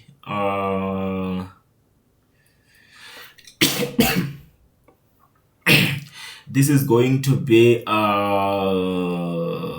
this ish. Oh, we introduced the negative sign. Sorry, my mind got lost there. I've been thinking a lot about the final answer. Meanwhile, I was still solving. Please don't be like me. Minus 2x squared minus that is a 0. Then x, so we're still gonna have the x here, and then minus 4. Okay, minus 4. Okay, one more thing, we can again drop the we can drop the what, the 4 down here. We can drop this minus 4 down here as well, so that we have minus 4, so that I can say that they're going to cancel out. So we'll have x minus 0, there will be x, and then minus 4 minus 4, that's minus 4 plus 4, that's a 0. So we'll get x there. So that would be just x. From there, we will see that we can now just say our answer, our integral, the given integrand is going to be in this format. Okay, here we can't, you cannot go further and say x divided by x squared, because of now this degree is greater than it's less than that one, so you cannot do that. So that's the thing. So here, from here, what are we going to say? We're going to say x, okay, x to, let me just first rewrite that one, x to the power of 4 plus x minus 4 divided by x squared plus 2.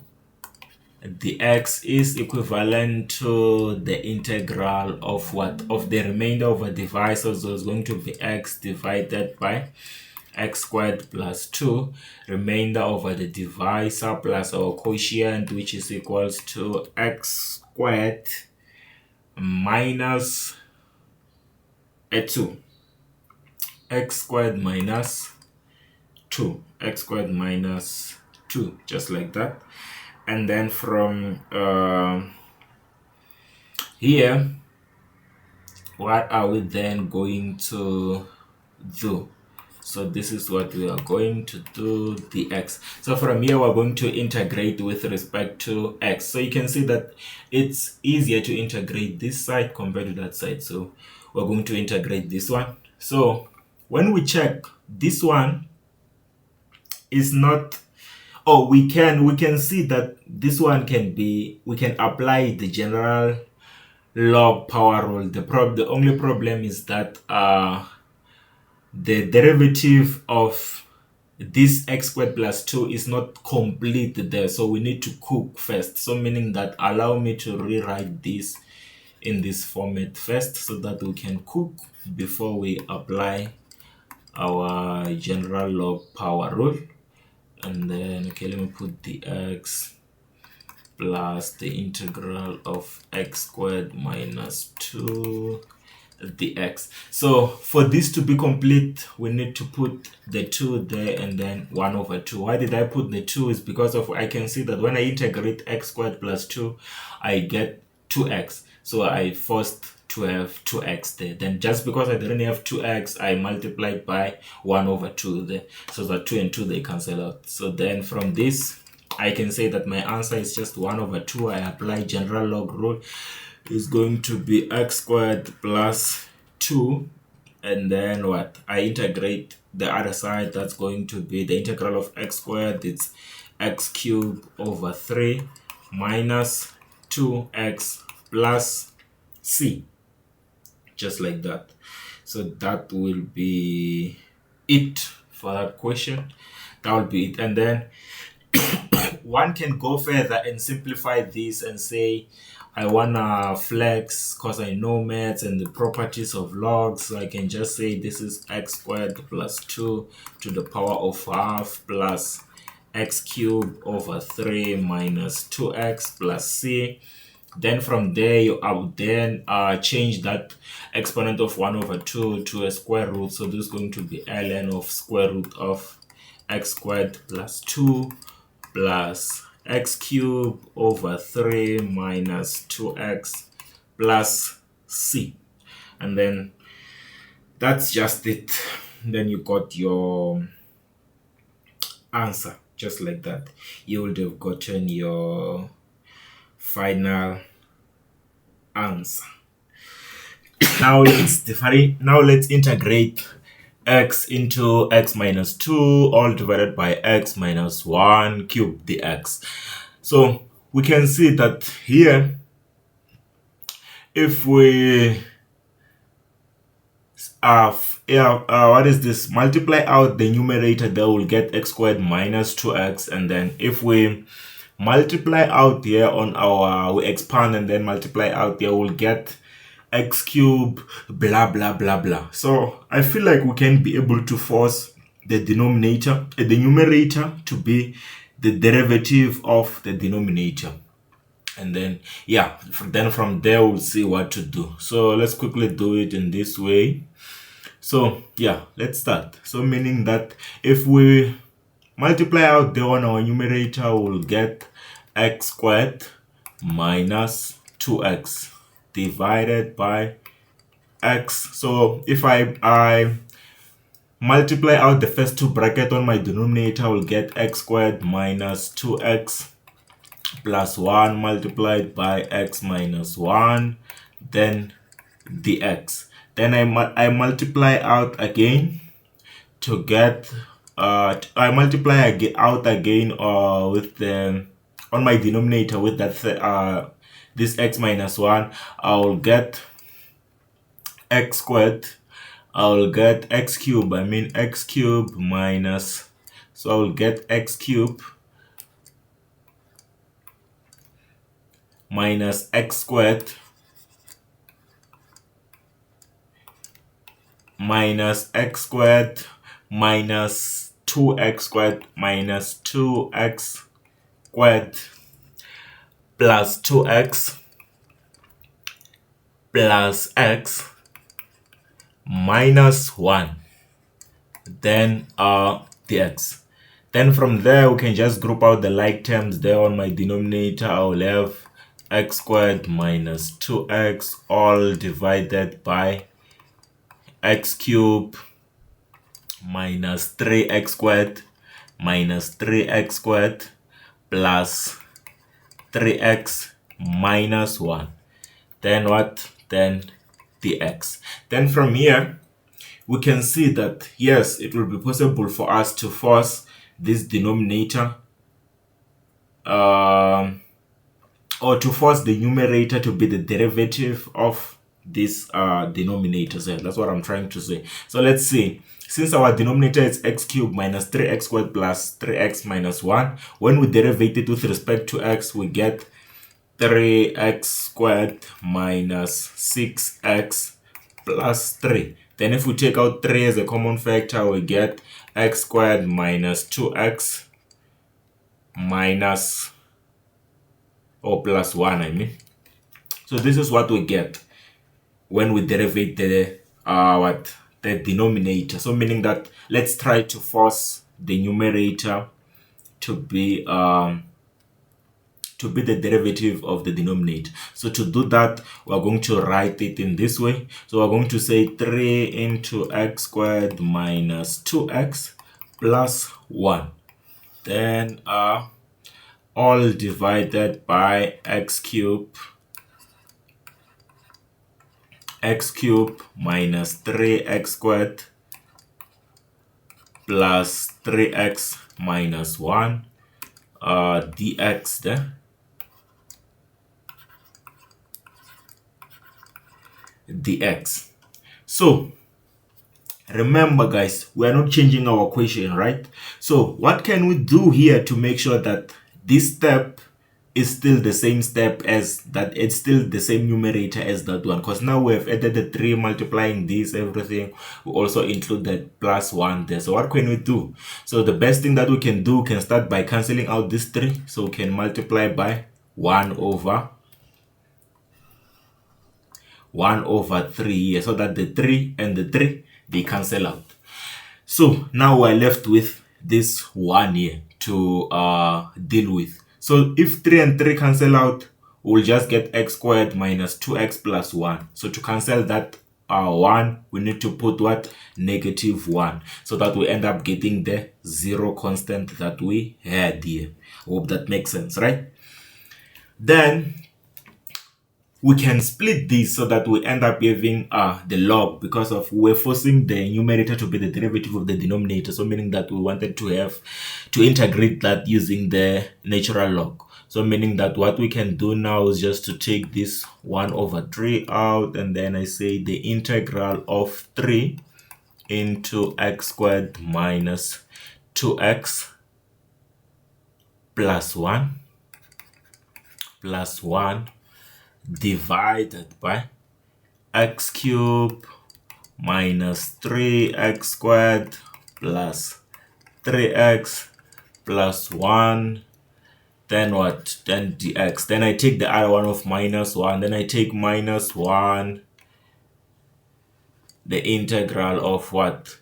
Of 1 divided by, so as I'm supposed to write this x cubed minus 3x squared plus 3x minus 1, but I can see if I just write that one, then I won't be able to integrate this side. So what I can do is just go back to how this question was given to us, the denominator. So remember, we just expanded this denominator to end up getting x cubed minus 3x squared plus 3x minus 1. So let's just write it the way it was given to us. So x minus 1 cube.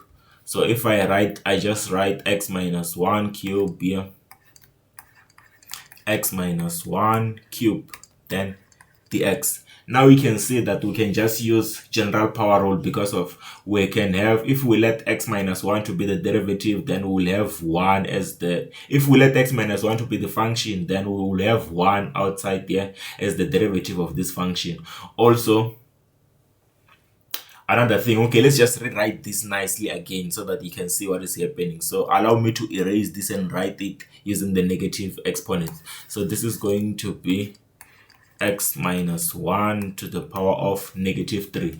So yeah, what I was saying is that if you let x minus 1 to be a function, then 1 that is here is going to be the derivative of this function, meaning that we will then be able to use general power rule to integrate this part. As for this part, we've already discussed that if we let this denominator to be the function, then the derivative of it is that one, right? Because we've already done that. So meaning that to integrate this, the answer is just going to be 1 over 3 the natural log of x cubed minus 3x squared plus 3x plus 1, then minus that minus 1, basically I can say minus 1 multiplied by, we apply the general power rule, this is going to be x minus 1 to the power minus 3 plus 1, that's going to be minus 2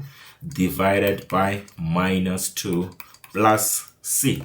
Then from there we can see that we can also, to simplify further, so our answer is this one, but we can, yes, we can, I think like we can simplify further here by just saying, remember we expanded this, right? So we can again rewrite this as it was before we expanded it. So this was x minus 1 cube. So if we write it in that format, we will just say 1 over 3 multiplied by the natural log of x minus 1 to the power of 3. Then as for this side, this negative and negative will cancel out to form a positive. Then it will be, and then another thing, we'll rewrite this using positive exponent, meaning that we're going to take it down. Then it will be 1 over 2 into x minus 1 squared, then plus c.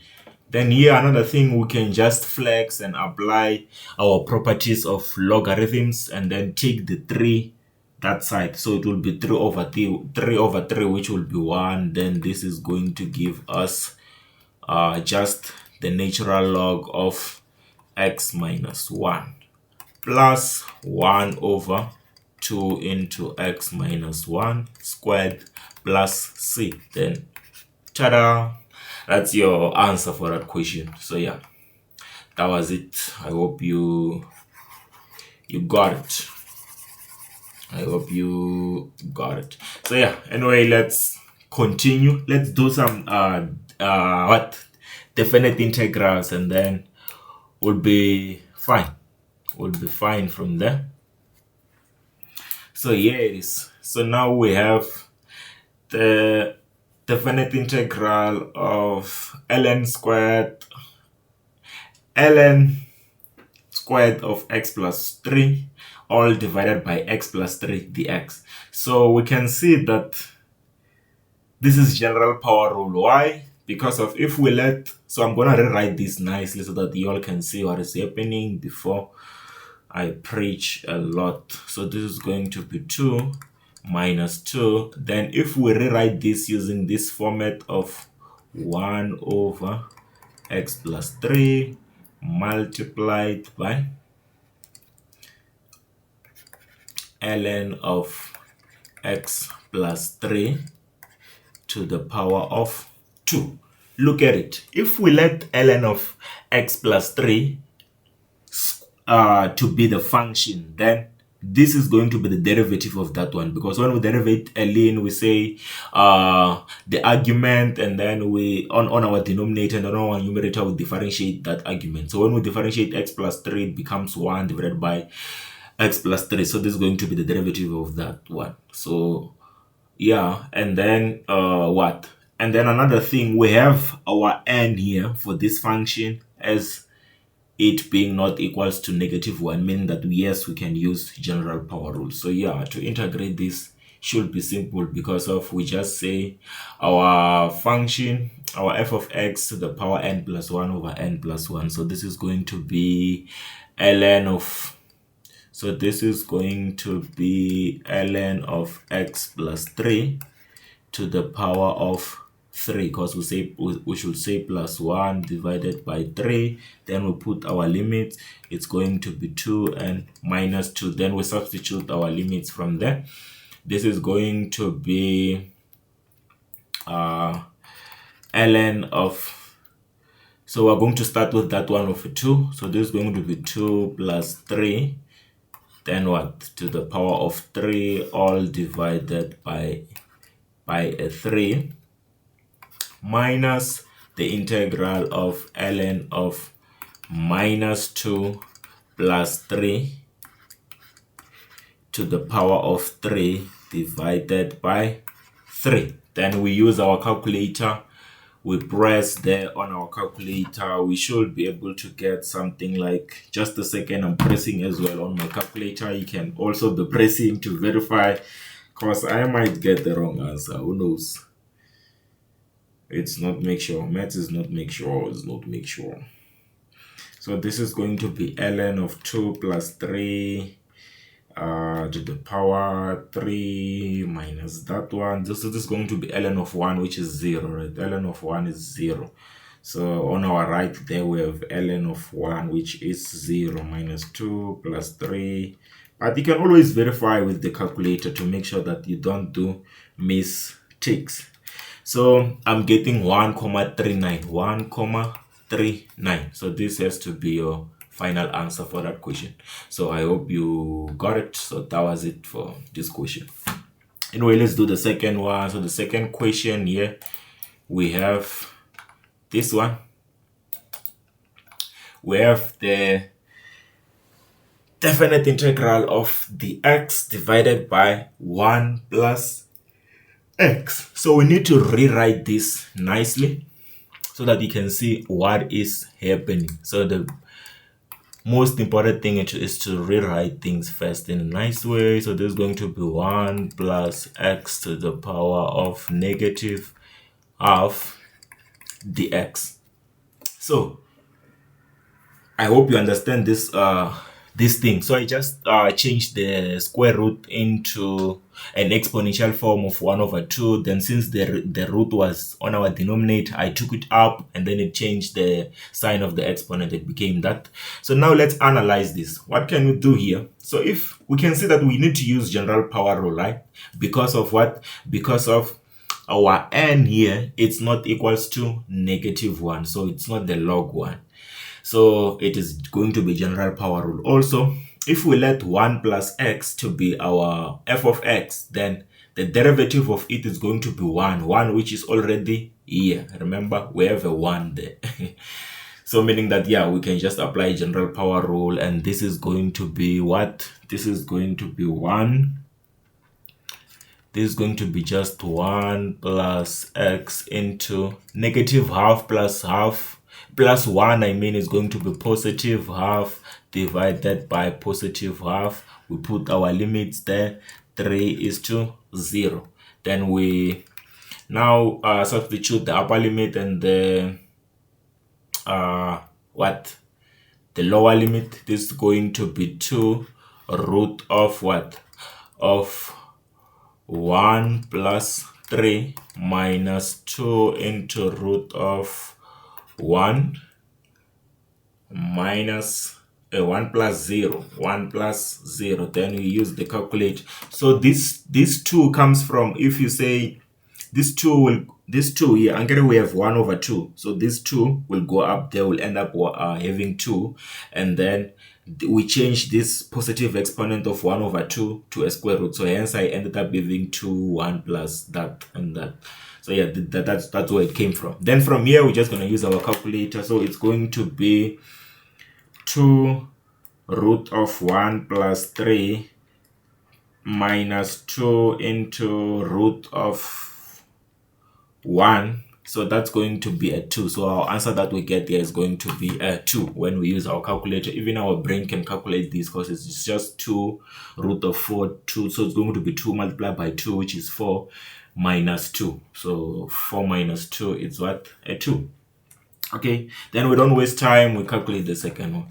So I would like to remind you to pause the videos as I solve different questions. So before I solve each and every question, you should pause, and then you also try to solve there on your side. You'll see it will get better and better like that. Don't watch it like a movie. This is not a movie. It's a lesson, guys. So the very best way to learn this is to do them as I do them as well. So yeah. Anyway, let's continue. So now we have the definite integral of 1 minus cos theta all divided by theta minus sine theta the theta. Upper limit being 2, lower limit being 1. So to integrate this, we need to first analyze this thing. So when we check, can we simplify this? Definitely and no. There is nothing that you can do there. What do you want to do? And how is it going to help you? Remember, you must think of simplifying this thing in a way that it's going to help you. You can't just say, I can just multiply by 1. Can it help you if you multiply by 1? Those things like that. I was just giving an example. So when we check this one, we cannot simplify. We check again. Do we have the derivative of something? And if we let something to be the function, can the other thing to be the derivative of that function? For example, here, if we let theta minus sine theta, can we have 1 minus cos theta as the derivative of this? Yes. So what does it mean? It means that since theta minus sine theta is in the denominator, and yes, of course, when we derive theta minus sine theta, we get 1 minus, we don't really get, yes, we do. With that, we get 1 minus cos of theta. So, and as well as that, since theta minus sine theta has an exponent of 1 here, so we are going to use a general log rule so that we can be able to integrate this. So we can see that we have the derivative of the denominator on our numerator. So what does this mean? It means that the thing that was, so we just need to apply general power. So our function is the denominator, and the f prime of the function there is the numerator. So let's just use general log rule, which is just gonna be ln of theta minus sine of theta. Then we put our limits 2 and 1. Then we substitute from there. This is going to be, we start with the upper limit. This is going to be ln of 2 minus sine of 2. You need to remember to put your calculator in radians because we have sine of 2. And then minus ln of 1 minus sine of 1. Then that was it. Then you use your calculator, then you will get that the natural log of 2. Remember to put your calculator in radians. So this is going to be ln of 2 minus sine. I'm calculating as well this side. So just a second, be patient with me. I'm busy calculating.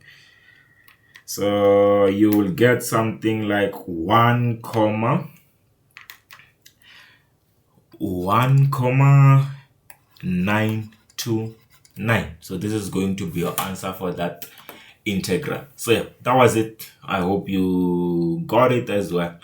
Anyway, let's continue. There's nothing fancy there that we did. Let's check this one. Let's quickly check this one.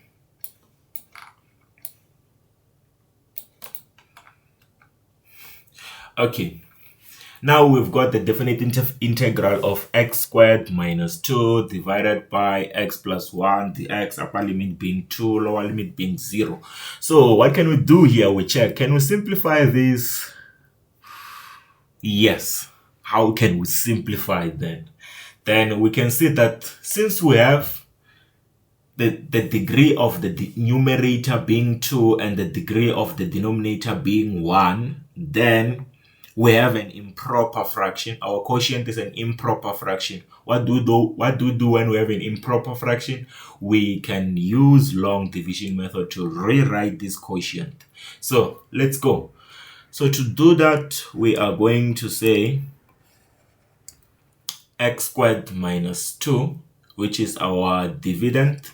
X squared minus 2 is our dividend, and our divisor is just x plus 1. Then from here, we say x squared divided by x. What do we get? We get an x, and then this x multiplies this divisor, so it's going to be x multiplied by x. We get x squared, and then x again multiplies 1. We'll get plus x. Then we introduce a negative sign outside there. Then we add this dividend and this term.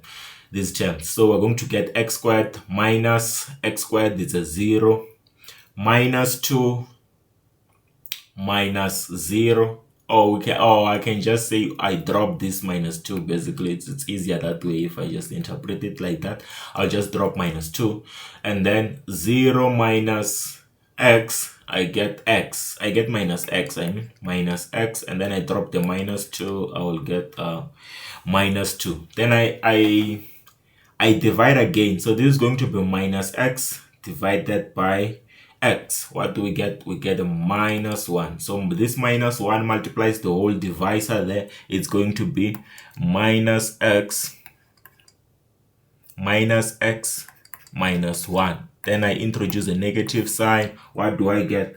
I get negative x minus x. What is it? It's a 0. And then minus 2 minus 1. So I'll get minus 2 plus 1. That's a minus 1. Minus 2 plus 1 is a minus 1. Then I rewrite my integral. So I rewrite my integral. Therefore, my definite integral there will from 2 to 0 of x squared minus 2 upon x plus 1, the x is equals to the definite integral of from 2 to 0 of what? Of the remainder over the divisor. Those are the remainder over the divisor, which is x plus 1. Then plus my quotient being x minus 1. Then this dx, right? So this then becomes that dx.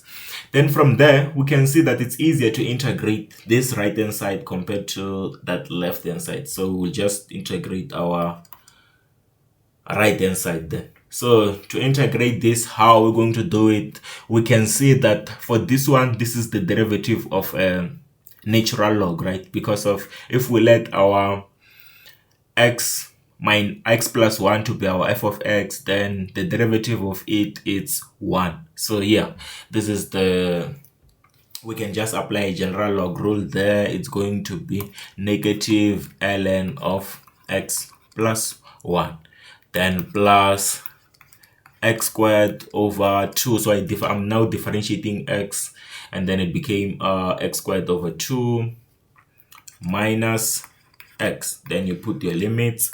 2 is to 0. Then from there, you substitute your limits now. So to substitute the limits is just going to be the natural log of 2 plus 1. Okay. Then plus the other one is going to be 2 squared divided by 2 minus 2. Then now I substitute the other limit of the lower limit, which is a 0 there. So it's going to be negative natural log of 0 plus 1. So the natural log of 1, this is going to be 0 plus 0 squared over 2 minus a 0. then you close. So everything here is going to be a 0 because ln of 1 is 0, 0, 0. So you can just calculate only this on your calculator there. So now it's time for the calculator. So let me calculate. I'm pressing there on my calculator. 2 plus 1 plus 2 squared over 2 minus 2. I'm getting something like,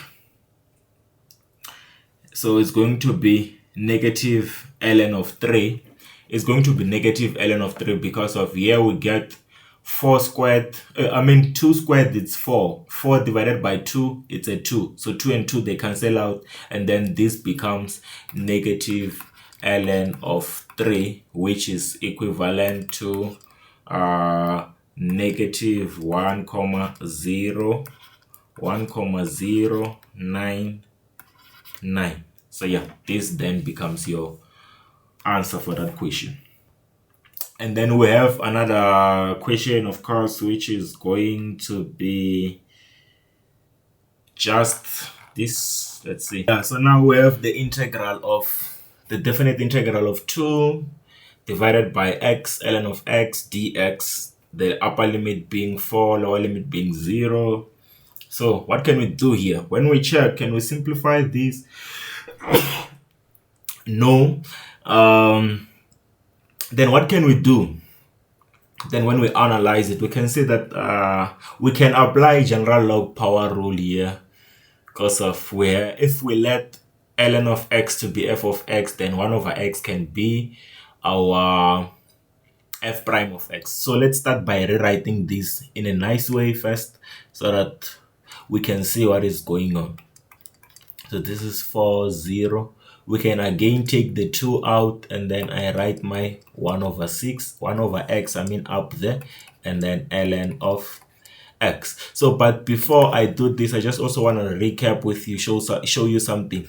It's just remind you of the rule of the log. So d du of ln of u. So when we differentiate the natural log, what do we get? The rule says we differentiate the argument and then we divide by the argument. For example, if we have d dx of ln of x, then the answer is going to be 1 over x, because of the rule says you differentiate your argument on the numerator, then you just copy the argument on the denominator. So let's go back to this. So look, guys, when we check this, we have 1 over x, we have ln of x. So when we differentiate ln of x, what do we get? We get 1 over x. And then this is 1 over x. So what does this mean? This means that ln of x was differentiated for us to get this whole thing. You understand? Also, if we analyze it using the general log rule, the general log rule says that we should let if we let our ln of x to be our f of x, then the thing that is on our numerator should be f prime of x. So if we let ln of x to be our f of x, the derivative of it is 1 over x, which is the 1 on our numerator. So this means that we can just also say we are applying general log rule, which is correct, which is what we're doing basically. So this is will be just that 2 outside there. We apply our general log rule. This is going to be ln of our f of x, which is ln of x. Then the upper limit being 4, the lower limit being 0. Then we substitute the limits there. We'll get to ln of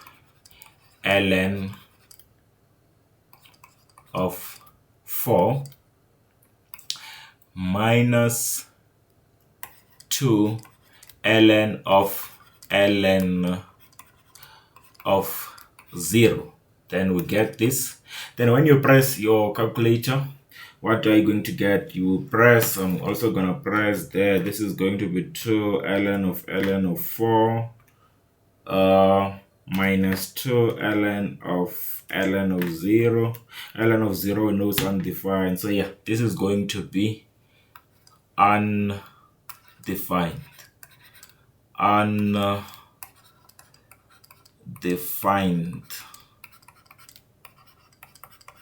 Yeah, so your answer here has to be undefined. And yeah, that's just it. And then we try to check another example or another question under this activity. So now we have the definite integral of x minus 1, x plus 1 dx, upper limit being 1, lower limit being 0. Then we should integrate like usual. So what can we do here? Can we simplify this? Yes, we can. How are we going to simplify this? We've got two options. We can either use long division method or method of cooking. So you remember the method of cooking I've showed you earlier, how to cook these things. Because of we have the degree of the numerator being 1 and the degree of the denominator being 1, then yes, we can use long division method. Also, we can just cook this by forcing the numerator to have x plus 1, but without changing the quotient. So let's just go with the method of cooking, because the long division even itself explain itself that it's a long division, meaning that method is long. So yeah, let's not go with it. That one is for you. It's for you, that one. We can only do it when it's a must. For now, let's do the method of cooking, right? It's long, that one. So yeah, anyway, when we force the numerator to have x plus 1, and then we write our denominator of x plus 1. So look, we're not supposed to change our equation, right? So initially we had minus 1, now I wrote plus 1. What can I then add or subtract from this 1 to get minus 1? That means I can do what? I can just subtract minus 2, then the x. Then after cooking, you know what we do? We split, right? So we split this. This is going to be 1, 0, and then x plus 1 divided by x plus 1 minus 2 divided by x plus 1. Then what? Then the x. Then from here you can see that we can just okay, let's simplify further. Then we can say 1, 0, then this is 1 minus just 2 upon x plus 1 dx. Then from here we can simply integrate this, right? So this is going to be x minus 2 ln of x plus 1, then upper limit being 1 and then 0. So just to maybe re-explain again, you can see that here we have x plus 1 and the derivative of x plus 1 is 1. So you can start by taking 2 outside to see that you'll have 1 there, and then the derivative of x plus 1 is just 1. Then this becomes then you apply your general log rule by first letting x plus 1 to be your f of x and then 1 to be your f prime of x. Then from there you can just simply apply the general log power rule. Also, because of x plus 1 as to the power exponent of 1, so you can apply general. So that satisfies the fact that you can use general log rule, and then the answer becomes this. Then from there you then apply your what? You then apply your sorry, I'm thinking a lot. You just substitute your limits, the upper limit and the lower limit. Why did I say apply? Now I'm even getting stuck. My brain is surprised. What are you saying, bruh? So 1 plus 1 minus 0 minus 2 ln of what? Ln of 0 plus 1. So here I'm going to get what? I'm going to get 1 minus ln of 2, 1 minus 2 ln of 2, 2 ln of 2. And then there on my other side, I'm getting 0 minus 2 ln of 1 is always 0. So it's 0 minus 0 there. So L1 ln minus 2. You can also press on your calculator 1 minus 2 ln of 2 there. In decimals form, it's negative 0,386. Then ta-da, that becomes your answer. And then remember, guys, to pause the video and then you try to solve these problems on your own, and then resume the thing later to check the memo. So yeah, let's see about this one. what can we do here? Can we simplify this? No. I mean, like, I'm saying no, because even if we can split the, if we can try to, yes, here we can do it. We can do that thing of splitting the things first. We can try to split. We can make the numerator to have its own denominator. That could also work. Also, if we say what, if we just solve it the way it is, it could also work. So both ways are going to be correct. So I don't have to split them, but both ways are going to be correct. Feel free to do the other one of splitting. I'm just gonna solve it the way it is. So if I just let my 1 plus ln of x to be my f of x, and then, so okay, let's start by rewriting this nicely first. So this is e1, and then 1 over x multiplied by 1 plus ln of x to the power of 1, then dx. So you can see, if we let 1 plus ln of x to be our f of x, then what are we going to have as our f prime of x? We're going to have 0 plus 1 over x. So meaning that this thing that we have outside there, it's our f prime of x. So since we have f prime of x and f of x to the power of n, and our n is not equals to -1, then we can just use general power rule. So to do that, we just say 1 plus the natural log of x to the power of what? To the power of 2. So we're going to say 1 plus 1, and then we divide by 1 plus 1, which is going to be 2. We put our limits, e and what? E and 1. Then just that. And then we try to substitute our limits from there. So this is going to be this. So this is going to be 1 plus ln of e to the power of 2 divided by 2 minus what? Minus 1 plus ln of 1 divided by 2. Then we square. Ln of 1 is 0, so this is going to be 1 over 2 to the power of that. Then you can just press this on your calculator to simplify your life. So here we're going to get what? Why did I square outside here? Sorry, I did a mistake here. So I just did a mistake. Ln of what? Ln of x, ln of 1, and then we square. So we're going to get 1 over that, and then that. Okay, so yeah, this is going to be 1. I'm pressing on my calculator. This is 1 plus ln of e, and then we square divided by 2 minus again 1 plus ln of 1 squared divided by 2, and then here. Okay, then you're going to get your 3 over 2. So your answer here is going to be just 3 over 2. So yeah, so let me just verify this with the calculator to make sure that we are in the right direction. So this 1 plus ln of x divided by, okay, divided by x.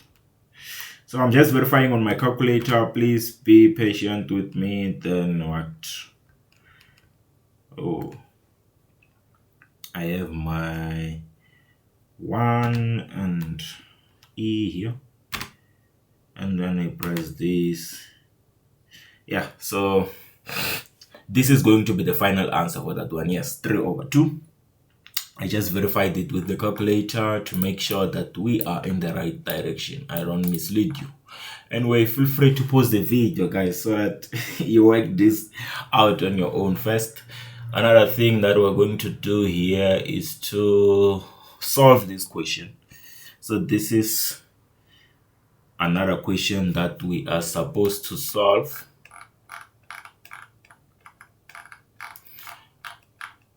Okay guys, I jumped the question, so let me quickly put the question that I jumped there. I've just realized I jumped the questions. Just a second, let me take a question that I jumped here. Sorry,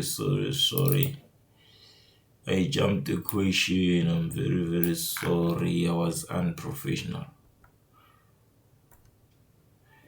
Okay, I jumped this question here.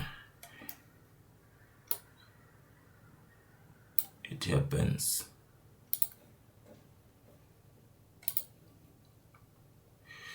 All right. Okay, so before this question,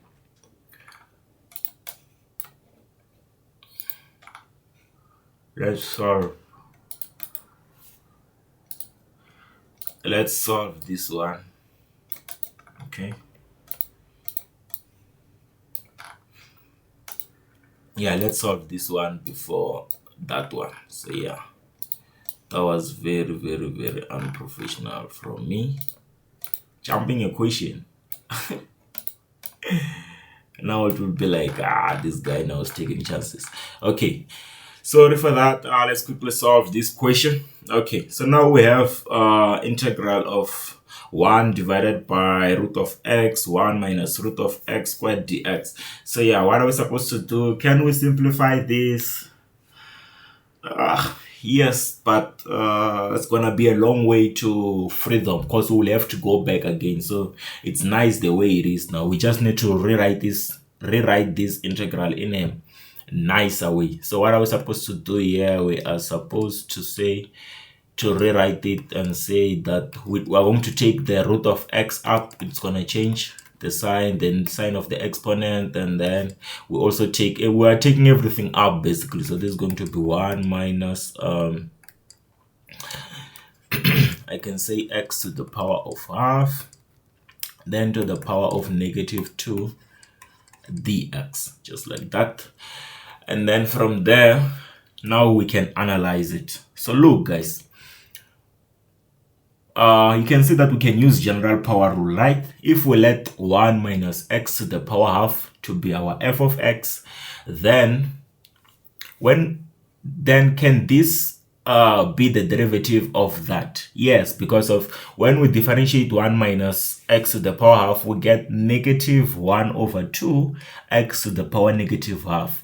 So meaning that yes, this can be the derivative, but it is just incomplete. So we need to complete it first before we can apply that general power rule. So to complete it, we need to put that coefficient there of what? Of -half. So I'm going to put -half here and then multiply it by -2, so that this -half gets cancelled out by -2, and then from there it will mean that we didn't change our equation. But then we are going to make use of what is inside here to simply apply the general power rule.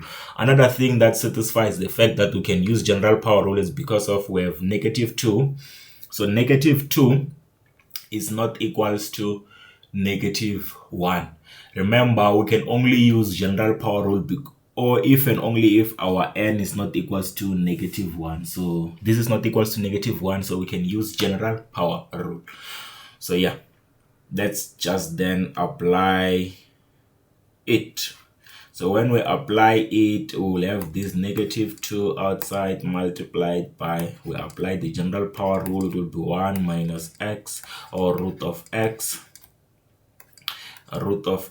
to the power -2 plus 1, that's -1 divided by -1. I put my limits, which is 1:0.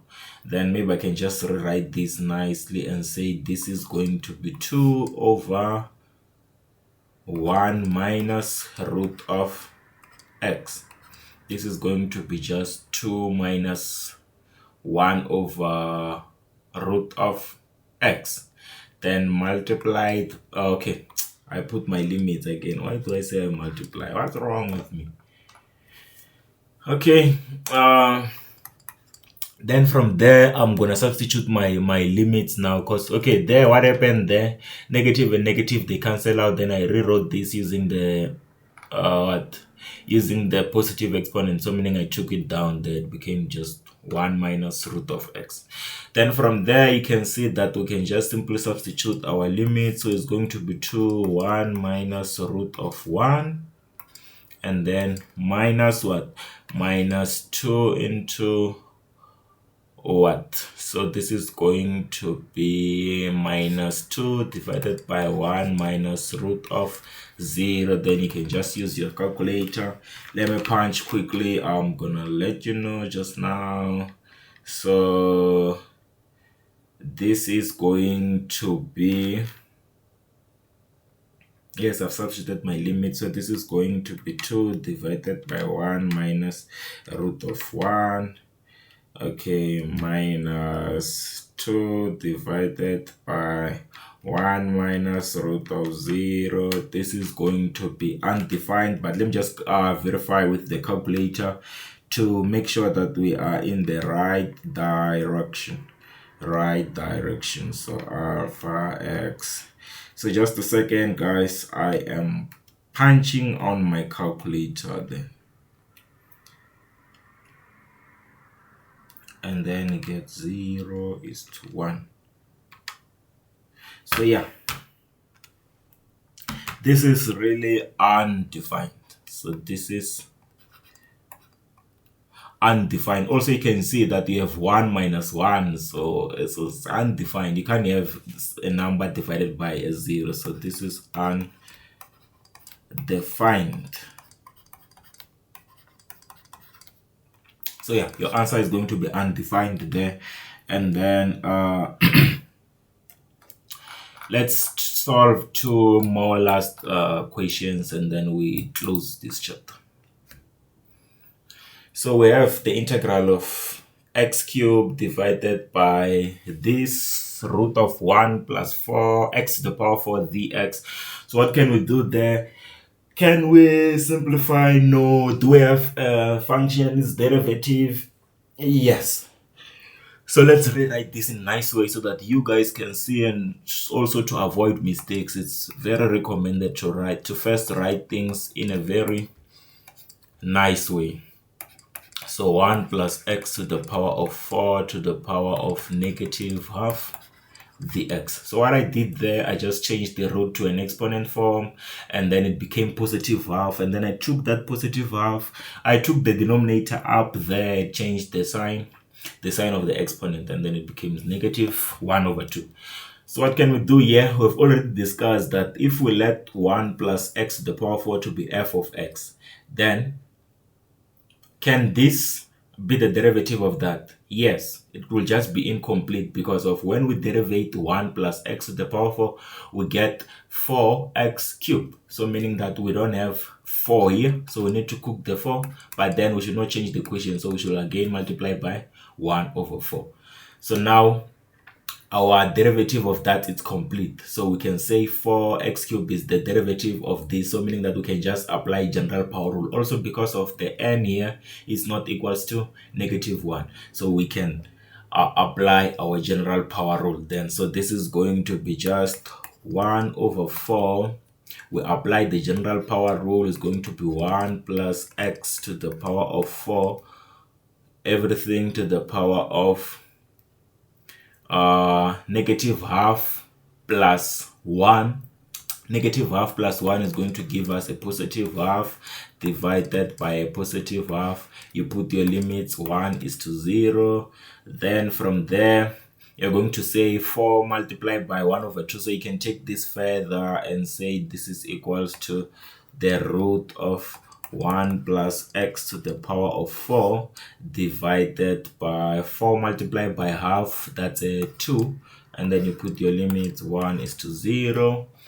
Then from there, you substitute both the upper limit and lower limit. This is going to be 1 plus 1 to the power of 4 divided by 2 minus the root of 1 plus 0 to the power of 4 divided by 2. Then the answer then becomes root of what? So this is going to be root of 1 plus 1 divided by 2, and then minus root of what? Root of 1 over 2. Then your answer is going to become just, so it's going to be root of 2 minus 1 there. So at the end of the day, you are going to get the root of 2 over 2. Root of 2 over 2. So the root of 2 over 2 minus, so you're going to get the root of 2 over 2 minus 1 over 2. You can take the 2 out. 1 over 2 as a common factor there. So 1 over 2 as your common factor. You'll end up getting root 2 minus 1. And then in decimal form, this is equivalent to 0,207. So that's going to be your final answer for that question. So yeah, let's do one last question. Question ya mafelo, the last question. Question ya ku hetelela. Yeah. Endlane about the sisters. Endlane. Anyway, we've got the integral of the definite integral of 7x squared e to the power x cubed divided by cubed root of e to the power x cubed plus 2 dx. Then this one is also clear, right? Can we simplify this? No. Do we have the derivative and the function? Yes. Then let's rewrite this in a nice way to see the derivative and the thing. Let's just take the 7 out. It's disturbing us there. So x squared e to the power x cubed. Let's only leave serious things there inside. And then we also change the cubed root there. So this is going to be, and then plus 2 to the power negative 1 over 3 dx. So what did I do here? I rewrote this in a nice way. Firstly, I changed this cubed root into an exponential form. It became to the power 1 over 3. And then I took this denominator up there. Then that the sign of the exponent changed to a negative there. So then this becomes this.